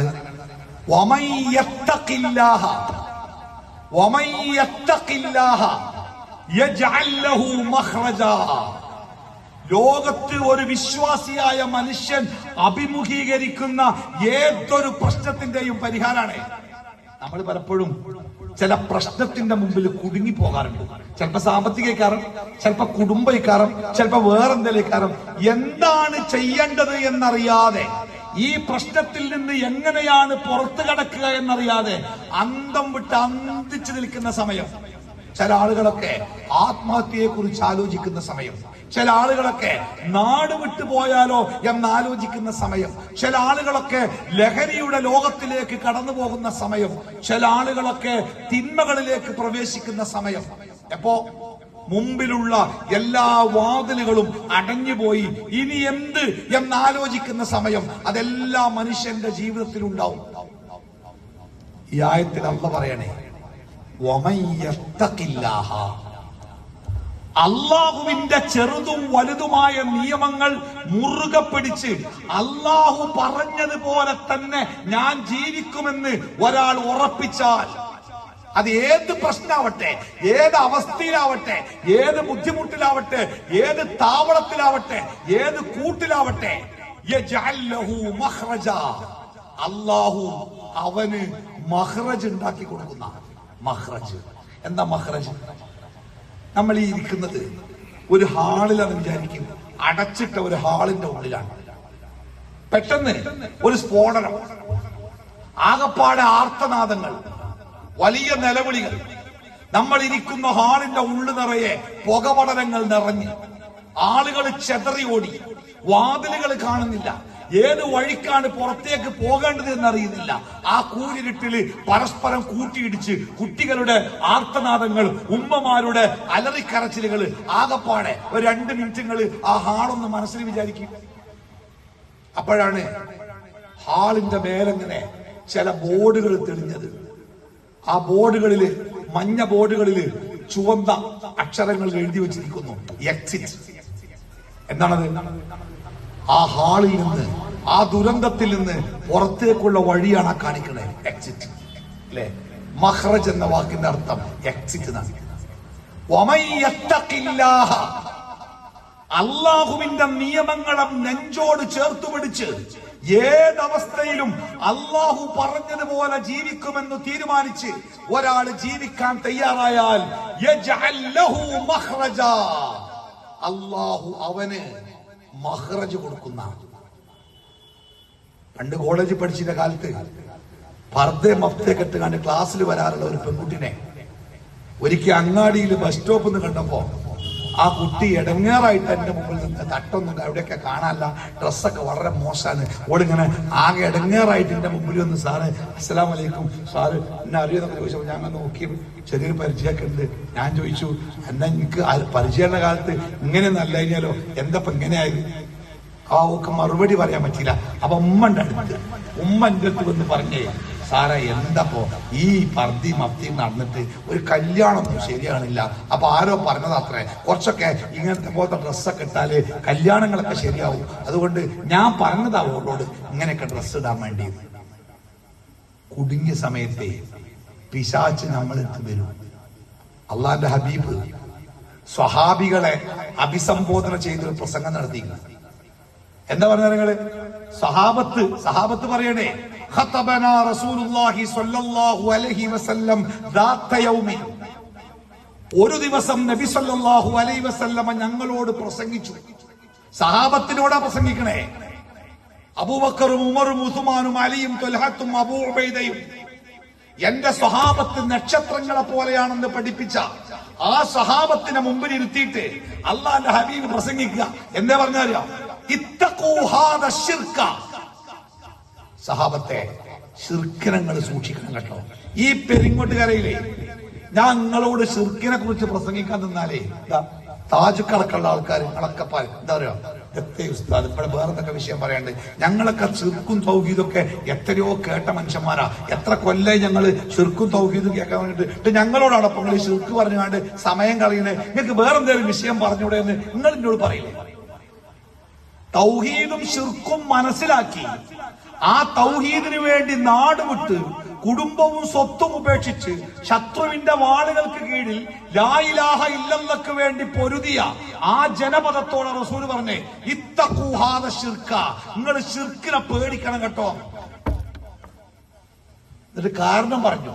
എന്തുകൊണ്ടാ അങ്ങനെ പറഞ്ഞ്? ഇരുട്ടുള്ള ഒരു പ്രദേശത്ത് ഒരു കറുത്ത പ്രാണി ആ ഇരുട്ടിലൂടെ ഇങ്ങനെ അരിച്ചു പോണത് പോലെ നിങ്ങളെ മനസ്സിലേക്ക് നിങ്ങൾ അറിയാതെ ശിർക്ക് കയറി വരുന്നു. ആ പുല്ലിനുള്ളിൽ കൂടെ ഒരു ഉറുമ്പ് ഇങ്ങനെ അരിച്ചു പോയാൽ നമ്മൾ കാണോ, കറയെ വച്ചുണ്ടാവോ, തീപ്പൊരി പാറുവോ, ഇവിടെ അങ്ങനെ കുലുങ്ങോ? ഇല്ലല്ലോ. അതിലെത്ര ഉറുമ്പ് കൊണ്ടാവും? അതേപോലെ നമ്മൾ അറിയാതെ, നമ്മൾ ഓർക്കാതെ ചില സന്ദർഭങ്ങളില് അച്ഛൻ കുടുക്കി, സാമ്പത്തികമായിട്ട്, അല്ലെങ്കിൽ രോഗം, അല്ലെങ്കിൽ മക്കള്, അല്ലെങ്കിൽ കുടുംബത്തിലെ മരണം, എന്തെങ്കിലുമൊക്കെ ആയിട്ട് പറ്റക്കെട്ട് കുടുങ്ങിയിട്ട് അവസരമായിട്ടിരിക്കുമ്പോ ഒരാൾ വന്ന് പറയാം, ഓക്കെ ഏതായാലും ഇത്രക്കായില്ലേ, നമുക്ക് അവിടെ നിന്ന് പോയി നോക്കിക്കൂടെ, അവിടെ ഒരു വലിയുണ്ട്, ഭയങ്കര ശക്തിയുള്ള വലിയ. അവിടെ പോയ കുറേ ആൾക്കാർക്ക് ഓരോ പ്രശ്നം പരിഹരിച്ചിരിക്കണ്. നിങ്ങളെ ഭർത്താവ് ഈ മാനസിക രോഗിയായിട്ടിരിക്കണ്, ഒന്ന് മൂപ്പരെയും കൊണ്ട് അവിടെ നിന്ന് പോയോക്കിക്കൂടെ എന്ന് പറയുമ്പോഴേ വേണ്ട, ശിർക്ക് ചെയ്തിട്ട് എനിക്കൊരു ജീവിതം വേണ്ട എന്ന് നമ്മൾ പറയോ? അതല്ല, എന്നാ ഒരു കാര്യം ചെയ്യും, ആരോടും പറയണ്ട, രാവിലെ നമുക്ക് രണ്ടാമതൊന്ന് പോയി നോക്കുക. എന്തായിക്കാരം നമ്മളെ മറുപടി?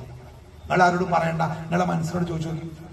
എത്രയൊക്കെ തൗഹീദിന്റെ നടുമുറ്റത്താണെങ്കിലേ ചില സമയങ്ങളിലുണ്ടല്ലോ നമ്മുടെ വിശ്വാസം നമ്മുടെ കൺട്രോളിന്റെ അപ്പുറത്തെ പോവാ. ഇബ്രാഹിം നബി അലൈഹി സ്വലാത്തു വസ്സലാം അള്ളാഹിനോട് പ്രാർത്ഥിച്ച ഒരു പ്രാർത്ഥന ഉണ്ട് ഖുർആനില്. ആരാ ഇബ്രാഹിം നബി? ഞങ്ങള് വിഗ്രഹാരാധനയോട് ഒറ്റക്ക് പൊരുതി, ഒരു നാടിനോട് മുഴുവനും പൊരുതി തീയിലെറിയപ്പെട്ട പ്രവാചകനായ ഇബ്രാഹിം നബി. ആ ഇബ്രാഹിം നബി അള്ളാഹിനോട് പ്രാർത്ഥിക്കുക. എന്തേ പ്രാർത്ഥിച്ചറിയോ? വജ്നുബിനി വബനിയ അൻ നഅ്ബുദൽ അസ്നാം. അല്ലാഹുവേ, ഞാനും എന്റെ മക്കളും ഏതെങ്കിലും ഒരു സാഹചര്യത്തില് വിഗ്രഹങ്ങളുടെ മുമ്പിൽ പോയി തലകുനിച്ചു നിൽക്കുന്ന അവസ്ഥ അല്ലാഹുവേ ഞങ്ങളുടെ ജീവിതത്തിൽ ഉണ്ടാക്കരുതേ റബ്ബേന്ന്. എന്റെ ഇബ്രാഹിം നബിക്ക് വിഗ്രഹാരാധനയുടെ പൊട്ടത്തരം അറിയില്ലേ? പിന്നെ എന്തുകൊണ്ടാ തേടിയത്? ഈ വിശ്വാസം എന്ന് പറഞ്ഞാലേ നമ്മളെ മനസ്സിന്റെ ഉള്ളിലെ ഒരു ചെറിയ രേഖയാണ്. വിശ്വാസത്തിന്റെയും അവിശ്വാസത്തിന്റെയും ഇടക്കുള്ള രേഖ ഉണ്ടല്ലോ, അതിർത്തി, അത് വളരെ ചെറുതാ, അത് അങ്ങോട്ടും ഇങ്ങോട്ടും വീഴും. ഇന്ന് രാത്രി ഞാൻ ഈ റോഡിൽ കൂടെ പോകുമ്പോ ഒരു പ്രായമുള്ള ആള് എന്റെ ദേഹത്ത് വന്ന് ഒറ്റമുട്ട്, എനിക്ക് ലേശം വേദനിച്ച് തിരിഞ്ഞു നോക്കിയപ്പോ അയാളെ എന്റെ കൂടെ ഒരു തെറിയും കൂടി പറഞ്ഞു. ഒറ്റ ഒന്നാണ് കൊടുത്തു. എന്റെ വാപ്പാന്റെ പ്രായം നോക്കില്ല, ഒന്നാണ് കൊടുത്ത് അയാൾ കൊട്ടി പറഞ്ഞ് വീണു. എന്തായാലും കൊടുത്തത് നന്നായി, കാരണം ആചാര്യ വർത്താനം പറഞ്ഞ് രാവിലെ നേരം വെളുത്ത് എണീറ്റ് നോക്കുമ്പോ എന്തോ ഒരു ഇതിങ്ങനെ തലയിൽ കിടന്ന് കാണ്ട് ഇങ്ങനെ എന്തിങ്ങനെ അപ്പൊ ഇങ്ങനെ എന്താ ആ പാവം മനുഷ്യനല്ല അന്തിക്ക് അടിച്ചാൻ പാടില്ലേനി. വാപ്പാന്റെ പ്രായം എന്ത് പറഞ്ഞാലും അടിക്കാൻ പാടില്ലേനി. അടിച്ചപ്പോ അടിക്കലാണ് നല്ലത് തോന്നിയ ഞാന് 6 മണിക്കൂർ കിടന്നുറങ്ങി പുറത്തിറങ്ങിയപ്പോ അടിച്ച് മോശമായി തോന്നി. പെണ്ണുങ്ങളൊക്കെ അന്ന ഞാൻ 10, 25, 100 ജല്ലിയടി ഓടി അവിടുന്നൊക്കെ പറയാണ്ട് ഇറക്കി വിട്ടിട്ട് ഓട് ബസ് കയറിപ്പോത്തിന് വിളിച്ചു, അല്ല ഉസ്താദെ ഇനി എത്ര അപകടം പറ്റി, ഞാൻ എന്റെ പെണ്ണുങ്ങളെ 25 തലാക്കല്ലേ എന്ന് പറഞ്ഞു. അത് 25 ആകുമോ അതോ 1 ആകുള്ളൂ, എനിക്കോളെ വിളിക്കാൻ പറ്റുമോ? എത്ര എളുപ്പം മനസ്സ് മാറിയ നിങ്ങള്? മനസ്സങ്ങനെയാ, നമ്മളെ കയ്യിലല്ല.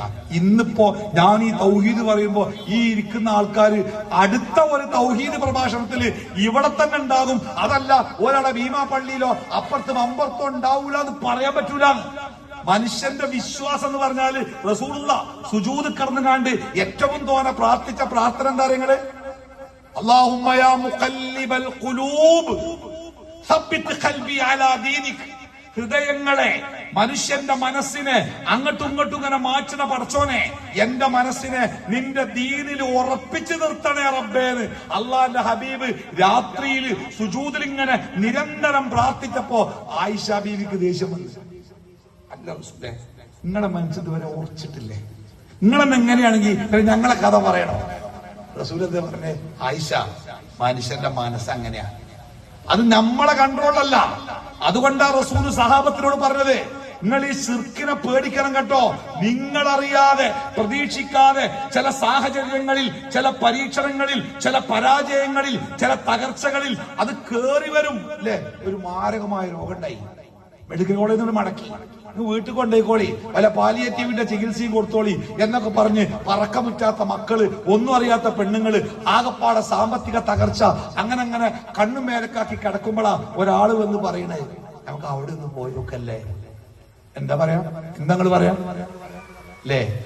അതുകൊണ്ടാ പറഞ്ഞേ, ഈ ലോകത്ത് ഞാനും നിങ്ങളും ഏറ്റവും പേടിയോടുകൂടി കാണേണ്ട സംഗതി ക്യാൻസർ ഒന്നുമല്ല, പൗരത്വമൊന്നുമല്ല, അതിനൊന്നും ഒരു പരിധിക്കപ്പുറമൊന്നും ചെയ്യാല്ല. ക്യാൻസർ ആണെങ്കിൽ പോലും മരിച്ചു കഴിഞ്ഞാൽ തീർന്നില്ല കൂട്ടരെ. മരിച്ചാലും തീരാത്ത, ഒരിക്കലും അവസാനിക്കാത്ത ശാശ്വതമായ നരകശിക്ഷയുടെ വാതിൽ തുറക്കുന്ന ശിർക്കിനോളം പേടിക്കേണ്ട ഒരു സാധനവും ഈ ലോകത്തില്ല. മുജാഹിദ് പ്രസ്ഥാനത്തോട് ആൾക്കാർക്കുള്ള ദേഷ്യത്തരങ്ങള് എങ്ങനെയൊക്കെ പറഞ്ഞു വന്നാലും, എത്ര ചൊർക്കിൽ പറഞ്ഞു വന്നാലും അവസാനം തൗഹീദ് ചുരുക്കുമെന്ന് സംഗതി കൊള്ളാക്കും. അല്ലേ? ഇത് പറയാതെ വേറെ എന്ത് പറഞ്ഞിട്ടെന്താ കാര്യം? തൗഹീദും ശിർക്കും പറയാതെ വേറെ ലോകത്ത് എന്ത് പറഞ്ഞിട്ടെന്താ കാര്യം? നബി സല്ലല്ലാഹു അലൈഹി വസല്ലമയുടെ അല്ലാഹ് പറഞ്ഞേ, വലഖദ് ഊഹിയ ഇലൈക വഇലല്ലദീന മിൻ ഖബ്ലിക, മുഹമ്മദ് നബിയെ നിനക്ക് ഞാനൊരു വഹീ തരുന്നുണ്ട്. നിനക്ക് മാത്രമല്ല ഈ ലോകത്തിലെ മുഴുവൻ പ്രവാചകന്മാർക്കും ഈ മെസ്സേജ് കൊടുത്തിട്ടുണ്ട്. എന്താണ് ആ മെസ്സേജ് അറിയുന്നത്?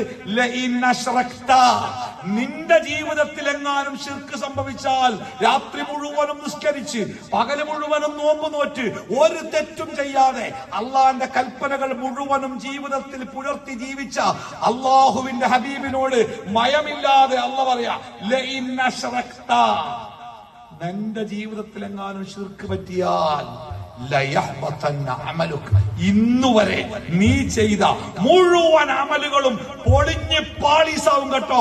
ഒറ്റ ഒന്നുപോലും അല്ലാഹ് സ്വീകരിക്കൂല. ഹറമല്ലാഹു അലൈഹിൽ ജന്ന, അല്ലാഹു അവന് സ്വർഗ്ഗം കെട്ട് ഹറാമാക്കും, കാലാകാലം നരകത്തിലേക്ക് ഇറങ്ങാം. അപ്പോ നമ്മൾ പ്രത്യേകം മനസ്സിലാക്കണം, ലോകത്തിലെ മനുഷ്യരെ നന്നാക്കാൻ, ലോകത്തിലെ മനുഷ്യന്റെ ജീവിതത്തെ സമാധാനത്തിന്റെ തീരത്തേക്ക് കൊണ്ടുവരാൻ ലാ ഇലാഹ ഇല്ലല്ലാഹയേക്കാൾ മേലെ യാതൊന്നുമില്ലെന്ന് പഠിപ്പിക്കുക ഖുർആൻ. വമൻ യത്തഖില്ലാഹ, എനിക്ക് എന്റെ പ്രിയപ്പെട്ടവരോട് പറയണം, ഇന്നത്തെ പ്രസംഗത്തിൽ എന്തെങ്കിലും കിട്ടിയതെന്ന് ആരെങ്കിലും ചോദിക്കുകയാണെങ്കിൽ, നമ്മളൊക്കെ കല്യാണത്തിനൊക്കെ പോയാല് പെരീക്ക് ചെല്ലുമ്പോ കുട്ടികൾ ചോദിക്കും, എന്തൊക്കെയാ അമ്മ എന്നുണ്ടേന്, എന്തൊക്കെയാ ചണ്ടേന്. മാത്രല്ല നമ്മൾ പോകുമ്പോ അഥവാ കുട്ടികൾ കല്യാണത്തിന് പോന്നിട്ടില്ലെങ്കിൽ നമുക്ക് ഇടങ്ങേറാ. നമ്മൾ ഈ ബിരിയാണി മന്തിയൊക്കെ തിന്ന് മക്കൾ അവിടെ ഒരു കാര്യം ചെയ്യാം, നമുക്കൊരു ഷവർമയും വാങ്ങിപ്പോകാം, ഒരു ബ്രോസ്റ്റും വാങ്ങിപ്പോകാം കുട്ടിയെ കൊടുക്കാൻ. ഭക്ഷണത്തിന്റെ കാര്യത്തിൽ അങ്ങനെയാണ്. എന്നാ ഈ പ്രസംഗം കേട്ടിട്ട് നമ്മളാരെങ്കിലും പെരയിൽ പോയിട്ട് ഏതെങ്കിലും കുട്ടികൾ ചോദിക്കോ, ബാപ്പ എന്റെ എന്തൊക്കെ വിഷയങ്ങൾ എനിക്കൊന്ന് പറഞ്ഞുതരുമോ, ഉമ്മ എന്താ അപ്പൊ നിങ്ങൾ കേട്ട്? ഒരു കുട്ടിയും ചോദിക്കലുമില്ല, മനെ ഇന്ന് ഇങ്ങനെയൊക്കെയാ പറഞ്ഞു കിട്ടുമെന്ന് ഒരു ഉമ്മയും ബാപ്പയും പറയലുമില്ല. ഞാൻ ചോദിക്കലുണ്ടേ, എന്തപ്പോ നമ്മുടെ നാട്ടിലെ കുട്ടികളൊന്നും കാണാനല്ലോ സദസ്സിലൊന്നും. അതിന് ഉസ്താദെ ഓലൊന്നും പിടിച്ചാൽ വരൂല, അല്ലെങ്കിൽ അവർക്ക് പരീക്ഷയാണ്, ആനയാണ് ചേനയാണ്. ഞാൻ ഈ പറയുന്ന കാര്യം നിങ്ങളൊക്കെ എത്ര വട്ടം കേട്ടതാ? നിങ്ങൾ കേൾക്കാത്ത ഏതെങ്കിലും ഒരു കാര്യം അപ്പൊ പറഞ്ഞോ? ഇല്ലല്ലോ. എന്റെ മുമ്പിലിരിക്കുന്ന ഈ തലമുതിർന്ന ആൾക്കാരൊക്കെ ഈ വിഷയത്തിൽ ഇന്നക്കാണത താജുക്കൊക്കെ എത്ര തീവ്രമായിട്ട് തൗഹീദിന് വേണ്ടിയൊക്കെ പൊരുതിയ ആൾക്കാരാ. പക്ഷെ ഇത് കേൾക്കേണ്ട ഒരു ജനവിഭാഗം ഉണ്ടല്ലോ, കേൾപ്പിക്കേണ്ട ഒരു വിഭാഗം ഉണ്ടല്ലോ, അവരെ കേൾപ്പിക്കാൻ നമുക്ക് പറ്റുന്നില്ലല്ലോ. അതൊരു പ്രശ്നമാണ്. അതുകൊണ്ട് തീർത്തു പറയണം, ഏത് പ്രശ്നം നിങ്ങൾക്ക് കുട്ടികൾ ഇടങ്ങേറുണ്ടാക്കുന്നുണ്ടോ, ആരോഗ്യ പ്രശ്നങ്ങളുണ്ടോ, സാമ്പത്തിക ബുദ്ധിമുട്ടുണ്ടോ, എന്തുണ്ടോ, പരിഹാരം താട്ടോ. എന്താ പരിഹാരം?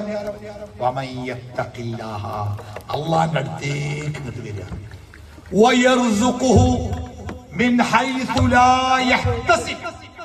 അടുത്ത വാക്ക് എന്തിനാ വേറൊരു സാധനം? ഇത് പോരെ? നിങ്ങൾ അള്ളാനെ തന്നെ മുറുകെ പിടിച്ച് ജീവിച്ചാലേ അള്ളാഹു നിങ്ങൾക്ക് ഉപജീവനം തരും. മിൻ ഹൈസു ലാ യഹ്തസിബ്, നിങ്ങൾ വിചാരിക്കാത്ത വഴിക്ക്. ഒരു ബ്രോക്കറെ കണ്ടുമുട്ടി. ബ്രോക്കർ എന്നോട് പറഞ്ഞു, ഉസ്താദേ നമ്മളെ ഏർപ്പാടില് ഈ സത്യം പറയാന്ന് പറഞ്ഞ സംഗതി നടക്കനല്ല. സത്യം പറഞ്ഞാൽ ഞങ്ങളെ കച്ചവടം നടക്കൂല. നല്ല അലുവ കഷ്ണം പോലെ ഭൂമി എന്നൊക്കെ പറഞ്ഞിട്ട് ചില ഭൂമിയൊക്കെ ചില സാധുക്കളെ കൊണ്ട് വാങ്ങിപ്പിച്ചിട്ട് പിന്നെ ചെല്ലുമ്പോ കാണാം കറുത്ത പാറ. അല്ല സാഹിബ് അലുവ കഷ്ണം കറുത്തലുവേട് കുഴപ്പമൊന്നുമില്ല. എങ്ങനെയൊക്കെയാ പറഞ്ഞു പറ്റിക്കുക? അപ്പൊ ഞാൻ ചോദിച്ചു, പൊന്നറ സഹോദരന്മാരെ ഇങ്ങനെയൊക്കെ കളവ് പറഞ്ഞാല് അപ്പൊ എന്നോട് പറയണേ, ഈ കച്ചവടം നടക്കണമെങ്കിലേ അങ്ങനെ ഖുർആനും ഹദീസും പറഞ്ഞത് നടക്കൂല. ഇത് നടക്കണമെങ്കിൽ കുറച്ച് നോണയൊക്കെ പറയണം. പിന്നെ ആ ഓല എങ്ങനെയാ അഡ്ജസ്റ്റ് ചെയ്യുന്ന നിങ്ങൾ, അത് രസം. അതിങ്ങനെ ഈ കച്ചവടം ഇങ്ങനെ കളവൊക്കെ പറഞ്ഞിട്ട് ഒരു 4-5 ലക്ഷം റുപ്യക്കാർ കമ്മീഷനെ കിട്ടി കണ്ണും കണ്ട് തെളിയുമ്പോ അതിനൊരു 10,000 റുപ്യ പള്ളിക്കൊക്കെ കൊടുക്കും. പടച്ചോനൊരു കൈക്കൂലി. എന്താ പോലൊക്കെ വിചാരിച്ചല്ലേ? ഈ പിന്നെ ഗൾഫിൽ നിന്നൊക്കെ ഈ എന്താ പറയാ പാടില്ലാത്ത രൂപത്തിൽ സ്വർണ്ണൊക്കെ ആയിട്ട് കൊണ്ടുവരുമ്പോഴേ ചില ആൾക്കാര് അവിടെ ഇവിടെയൊക്കെ പോയി സ്വർണ്ണൊക്കെ പോയി കൗത്തിലൊക്കെ ഉള്ള പെണ്ണുങ്ങളൊക്കെ പേടിച്ചോണ്ടി അത് എവിടെയൊക്കെ വെച്ച് കൊണ്ടുവരാൻ അറിയില്ല. അങ്ങനെയൊക്കെ കൊടുക്കുന്ന സ്വർണ്ണൊക്കെ ഉണ്ടാവും. അപ്പൊ ഈ സ്വർണ്ണൊക്കെ അവിടെ ഇവിടെ പാത്ത് വെച്ച് കണ്ട് ഇങ്ങനെ പിടിക്കാതെ പുറത്തേക്ക് ഇറങ്ങി പെട്ടിയൊക്കെ കിട്ടി അങ്ങനെ ഇറങ്ങി ആ വാതിൽക്കൊക്കെ എത്താൻ നേരത്തെ കാണാം കസ്റ്റംസ് പോലീസ് 5-6 ആൾക്കാർ ഇങ്ങനെ തുറച്ചു നോക്കിയിരിക്കും. ഒന്നുമില്ലെങ്കിൽ തന്നെ വിറക്ക് കൊടുത്തുമ്പോൾ മേത്തെന്തേലും ഉണ്ടെങ്കിൽ വേറെ പിന്നെ പറയണ്ട. അപ്പൊ അങ്ങനെ മെല്ലെ വന്നുകാണ്ട് ആ തൂണിന്റെ അപ്പത്ത് തിന്നുകാണ്ട് പടച്ചോനെ കാക്കണം കേട്ടോ. ഇത് ഓര് പിടിച്ചാതെ അവിടെ പുറത്തേക്ക് എത്തിച്ചാല് എത്തിങ്ങാനിൽ 10 കുട്ടിയൊക്കെ ഞാൻ ചോറ് കൊടുക്കും. പടച്ചോൻ കുടുങ്ങി നിൽക്കല്ല എത്തിയും കുട്ടിയൊക്കെ ചോറ് കൊടുക്കാം. ഇപ്പൊ എന്താ ഈ കരിഞ്ചന്തക്ക് കൂട്ടുന്നിട്ട് കിട്ടുന്ന കൈക്കൂലി കൊണ്ട് വേണ്ടേ 10 കുട്ടിയൊക്കെ ചോറ് കൊടുക്കാൻ പടച്ചോനല്ലേ? ഈ കാര്യം മനസ്സിലാക്കിക്കൊണ്ട് റസൂലുള്ളാഹി പറയുന്നുണ്ട്. എന്താ പറഞ്ഞ നിങ്ങള്? ഏറ്റവും നല്ലതിൽ നിന്ന്, ഏറ്റവും ഹലാലായതിൽ നിന്ന് നിങ്ങൾ കൊടുക്കുന്ന ദാനമല്ലാതെ അള്ളാഹ് സ്വീകരിക്കുക. ഇന്നല്ലാഹ ത്വയ്യിബ്, അള്ളാഹു ഏറ്റവും നല്ലവനാ. അതുകൊണ്ട് തന്നെ ഏറ്റവും നല്ലതിൽ നിന്ന് അള്ളാഹ് സ്വീകരിക്കൊള്ളുന്ന. നാട്ടിലൊക്കെ കള്ളപ്പണം വെളുപ്പിച്ചാൻ വേണ്ടി കുറെ പരിപാടി ഉണ്ട്. പടച്ചോന്റെ അടുത്ത് കള്ളപ്പണം വെളുക്കൂല, അത് എപ്പോഴും കള്ള. എല്ലാ തോന്നിയാസവും ചെയ്ത് കണ്ടമാനം കോടികൾ ഉണ്ടാക്കിയിട്ട് പിറ്റത്തെ കൊല്ലം ഓനെ പള്ളി പ്രസിഡന്റായി തെരഞ്ഞെടുത്തിട്ട് ഓന്റെ വക എത്തിങ്ങാനൊക്കെ പള്ളിക്ക് 50,000. അപ്പൊ ഓന് സമാധാനം തരോ? ഞാൻ അങ്ങനെ തെറ്റായ വൈക്ക് ഉണ്ടാക്കിയാലും ഞാൻ കുറെയൊക്കെ പള്ളിക്ക് എത്തിങ്ങാനൊക്കെ കൊടുത്തപ്പോ അത് ബാലൻസ് ചെയ്തിരിക്കുന്നൊരു വിശ്വാസമുണ്ട്. നടക്കൂലോ. അള്ളാഹ് എന്താ പറഞ്ഞാൽ നിങ്ങള് ഏത് പ്രതിസന്ധിയിലും, ചില ആൾക്കാർ പറയും കച്ചവടമൊക്കെ പൊളിഞ്ഞ് പാളീസായി ഇങ്ങനെ നിറച്ച സാധനം ഉണ്ടായതിന്റെ പീടിയാണ്, ഇപ്പൊ ആകെ 3-4 കാലി ഭരണി അങ്ങനെ ഇരിക്കുകയാണ്. ഇതൊന്നും നന്നാക്കണ്ടേ ആൾക്കാര്? നന്നാക്കാൻ എന്റെ അടുത്ത് പൈസ അല്ല. പൈസ അല്ലെങ്കിൽ പേടിക്കേണ്ടതാ ആ ബാങ്ക് മാനേജർ ഇതൊന്ന് വിളിച്ചാൽ മതി, പെരീക്കൻ വരും ഫോം ആയിട്ട് ഒപ്പിട്ട് കൊടുത്താലേ പൈസ വരും പെരീക്ക്. അപ്പൊ അത് പലിശ ആറാമാവില്ല. ആറാമോ അലാലൊക്കെ പറഞ്ഞിരിക്കുക, ഇരുന്നോളി, വീടെ കൂട്ടി പോയിക്കൊള്ളി, കുറച്ചൊക്കെ ഇങ്ങനെയൊക്കെ ചെയ്താലേ കഴിച്ചിലാവുള്ളൂ എന്ന് ഉപദേശിക്കുന്ന നല്ല സുഹൃത്തുക്കൾ നമുക്കൊക്കെ ഉണ്ടാവും. അള്ളാഹ് പറഞ്ഞ കാര്യങ്ങള് ഏത് പ്രതിസന്ധിയിലും നിങ്ങൾ അള്ളാഹുവിൽ മുറുകെ പിടിച്ചാലേ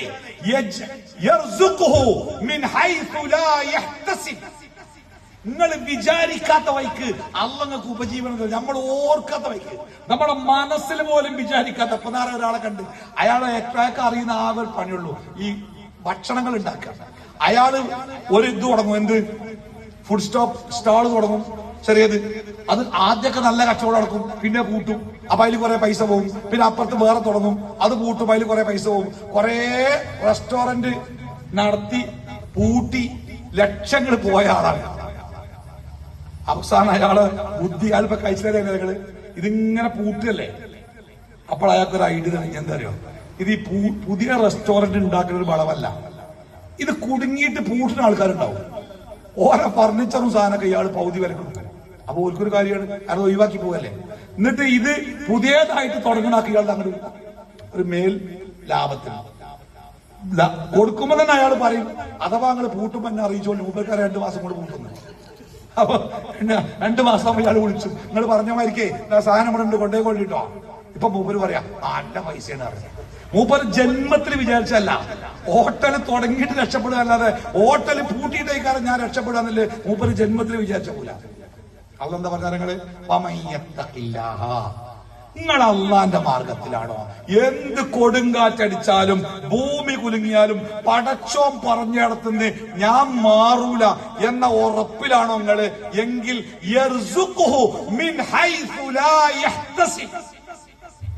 നിങ്ങൾ വിചാരിക്കാത്ത വൈക്ക് പടച്ചോന്റെ കൂടിയ റസൂല് പറഞ്ഞില്ലേ, പക്ഷികൾക്ക് അന്നം കൊടുക്കുന്നത് പോലെ തരുന്ന പറഞ്ഞേ. എന്താ പ്രയോഗം? ഒരു പക്ഷി തന്റെ കൂട്ടിന്ന് രാവിലെ ഇറങ്ങുമ്പോഴേ ഇന്നിന്റെ ഉച്ചകത്തെ ഭക്ഷണം ഇന്ന സ്ഥലത്തേക്കാരൻ അറിഞ്ഞുകൊണ്ടല്ല ഇറങ്ങാൻ.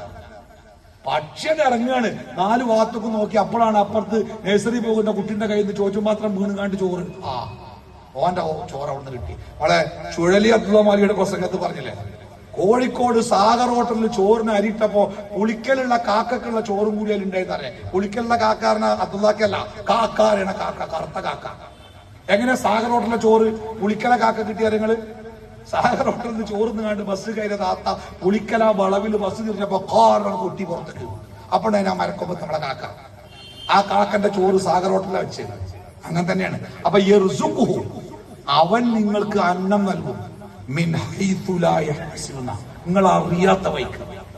അടുത്ത ആയത്താണെങ്കിൽ പടച്ചോനെ ഈ ആയത്തൊക്കെ ഖുർആനിൽ ഉണ്ടോന്ന്, അല്ലെങ്കിൽ നമ്മൾ അന്തം റബ്ബെ ഞാനൊക്കെ എത്ര വട്ടം ഓതിക്കുന്നു. വമൻ യതവക്കൽ അലല്ലാഹ്, വമൻ യതവക്കൽ അലല്ലാഹ്, ആരാണോ തന്റെ ജീവിതത്തെ അള്ളാഹുവിൽ ഭരമേൽപ്പിച്ചത്. എന്താ അള്ളാഹുവിൽ ഭരമേൽപ്പിക്കുക പറഞ്ഞാല്? ബസിന്റെ മുമ്പില്, കാറിന്റെ മുമ്പില് മനോഹരമായ കാലിഗ്രാഫിയില് തവക്കൽതു അലല്ലാഹ്, അതിന്റെ താഴെ 313 ബദരീങ്ങളുടെ പേര്. അതിന്റെ താഴെ പച്ച തുണിയിൽ ₹1 കെട്ടി തൂക്കിയിട്ട് എന്താ ആൾക്കാരെ വിശ്വാസം? ഉണ്ടായ തവക്കുലാക്ക് പറഞ്ഞാല് നമ്മളിപ്പോ മഗ്‌രിബ് നിസ്കാരം കഴിഞ്ഞ് ഇറങ്ങിയപ്പോഴേ അസ്സലാമു അലൈക്കും വറഹ്മത്തുള്ളാഹി എന്ന് പറഞ്ഞിട്ട് നമ്മൾ പറഞ്ഞ ഒരു പ്രസ്താവന ഉണ്ട്.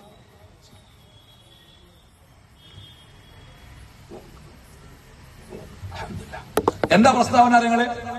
അല്ലാഹുമ്മ, നിങ്ങളൊക്കെ പറഞ്ഞില്ലേ അല്ലാഹുമ്മ ലാ മാനിഅ ലിമാ അഅതൈത വലാ മുഅതിയ ലിമാ മനഅത. ഇത് പറഞ്ഞില്ലേ? എല്ലാരും പറഞ്ഞില്ലേ? എന്താ അർത്ഥം? അല്ലാഹുമ്മ, അല്ലാഹുവേ, ലാ മാനിഅ ലിമാ അഅതൈത, നീ എനിക്ക് ഒരു കാര്യം തരാൻ ഉദ്ദേശിച്ചാൽ അത് തടയാൻ ഈ പ്രപഞ്ചത്തിൽ ആരുമില്ല. പടച്ചോൻ എന്താണോ ഉദ്ദേശിച്ചത് അത് എനിക്ക് കിട്ടിയിരിക്കും.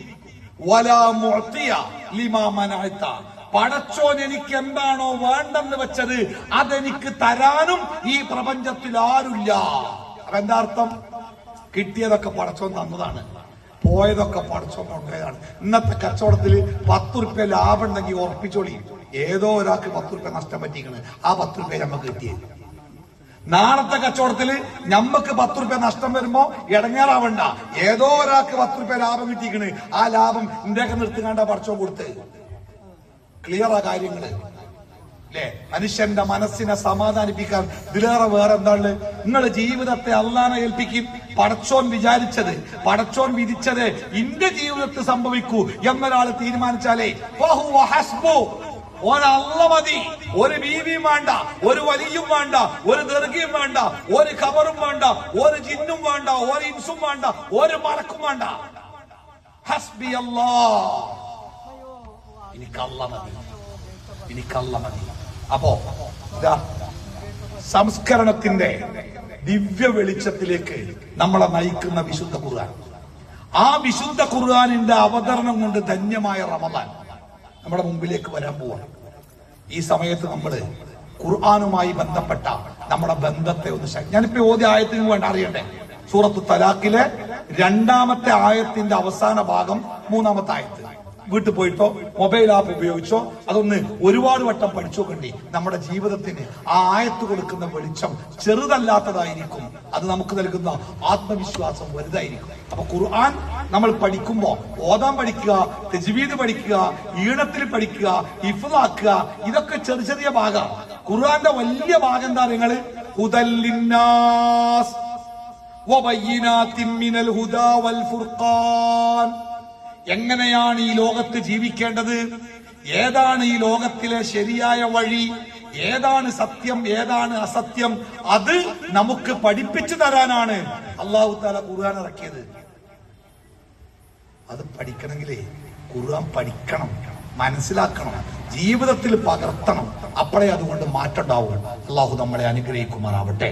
ആ വിശുദ്ധ ഖുർആനിനെ ജീവിതത്തിലെ മാറ്റത്തിന്റെ, സംസ്കരണത്തിന്റെ, നവോത്ഥാനത്തിന്റെ വഴിയായി സ്വീകരിക്കാൻ അള്ളാഹു നമുക്ക് എല്ലാവർക്കും തൗഫീഖ് നൽകുമാറാവട്ടെ. ശിർക്കിന്റെ മഹാ അപകടങ്ങളിൽ നിന്ന് അള്ളാഹു നമ്മളെയൊക്കെ കാത്തുരക്ഷിക്കുമാറാവട്ടെ. എവിടെ വെച്ച് എപ്പോ എങ്ങനെ മരണപ്പെടുകയാണെങ്കിലും ലാ ഇലാഹ ഇല്ലല്ലാഹ് ചൊല്ലി മരിക്കാൻ അള്ളാഹു നമുക്ക് സൗഭാഗ്യം നൽകുമാറാവട്ടെ. മാരകമായ രോഗങ്ങളിൽ നിന്ന്, കഠിനമായ വേദനകളിൽ നിന്ന്, തകർന്നു പോകുന്ന കടബാധ്യതകളിൽ നിന്ന്, സാമൂഹിക ദുരന്തങ്ങളിൽ നിന്ന്, കുടുംബ പ്രയാസങ്ങളിൽ നിന്ന് അള്ളാഹു നമ്മളെയൊക്കെ കാത്തുരക്ഷിക്കുമാറാവട്ടെ. രോഗം കൊണ്ടോ മറ്റോ പ്രയാസപ്പെടുന്ന നമ്മുടെ സഹോദരന്മാർക്ക് എല്ലാവർക്കും അള്ളാഹു ശിഫ നൽകുമാറാവട്ടെ. മരണപ്പെട്ടു പോയ നമ്മുടെ മാതാപിതാക്കൾക്ക് അള്ളാഹു മഗ്ഫിറത്തും മർഹമത്തും പ്രദാനം ചെയ്യട്ടെ. ജീവിച്ചിരിക്കുന്ന മാതാപിതാക്കളെ പൊന്നുപോലെ നോക്കുന്ന മക്കളാവാൻ അള്ളാഹു നമുക്ക് അവസരം നൽകുമാറാവട്ടെ. നമ്മുടെ മക്കളൊക്കെ ജീവിക്കുന്നത് അപകടകരമായ ചുറ്റുപാടുകളിലാണ്. നമ്മളെ സ്നേഹിക്കുന്ന, നമ്മളോട് കരുണ കാണിക്കുന്ന, നമുക്ക് വേണ്ടി പ്രാർത്ഥിക്കുന്ന സ്വാലിഹായ മക്കളായി നമ്മുടെ മക്കളെ അള്ളാഹു വളർത്തി വലുതാക്കി തരുമാറാവട്ടെ. വലിയ രോഗങ്ങളും പ്രയാസങ്ങളും ഒക്കെ അള്ളാഹു നമ്മളെ കാത്തുരക്ഷിക്കുമാറാവട്ടെ. തൗബ ചെയ്യാൻ പോലും സമയം കിട്ടാത്ത പെട്ടെന്നുള്ള മരണങ്ങളിൽ നിന്ന് അള്ളാഹു നമ്മളെ കാത്തുരക്ഷിക്കുമാറാവട്ടെ. റബ്ബനാ ആതിനാ ഫിദ്ദുനിയ ഹസന വഫിൽ ആഖിറതി ഹസനതൻ വഖിനാ അദാബന്നാർ. 15 മിനിറ്റ് ഞാൻ ആരെടുത്തൂലെ ക്ഷമ ചോദിക്കുകയാണ്. അള്ളാഹു തആല എല്ലാവരെയും അനുഗ്രഹിക്കട്ടെ. വസല്ലല്ലാഹു അലാ മുഹമ്മദിൻ വഅലാ ആലിഹി വസഹ്ബിഹി അജ്മഈൻ. അൽഹംദുലില്ലാഹി റബ്ബിൽ ആലമീൻ. അസ്സലാമു അലൈക്കും വറഹ്മത്തുള്ളാഹി വബറകാതുഹു. അല്ലാഹു അക്ബർ. ഈ യോഗത്തിന്റെ നന്ദി പറയുന്നതിന് വേണ്ടി നമ്മുടെ ബഹുമാന്യനായ നാട്ടിക മണ്ഡലം ട്രഷറർ മജീദ് അവരെ ക്ഷണിച്ചുകൊള്ളുന്നു.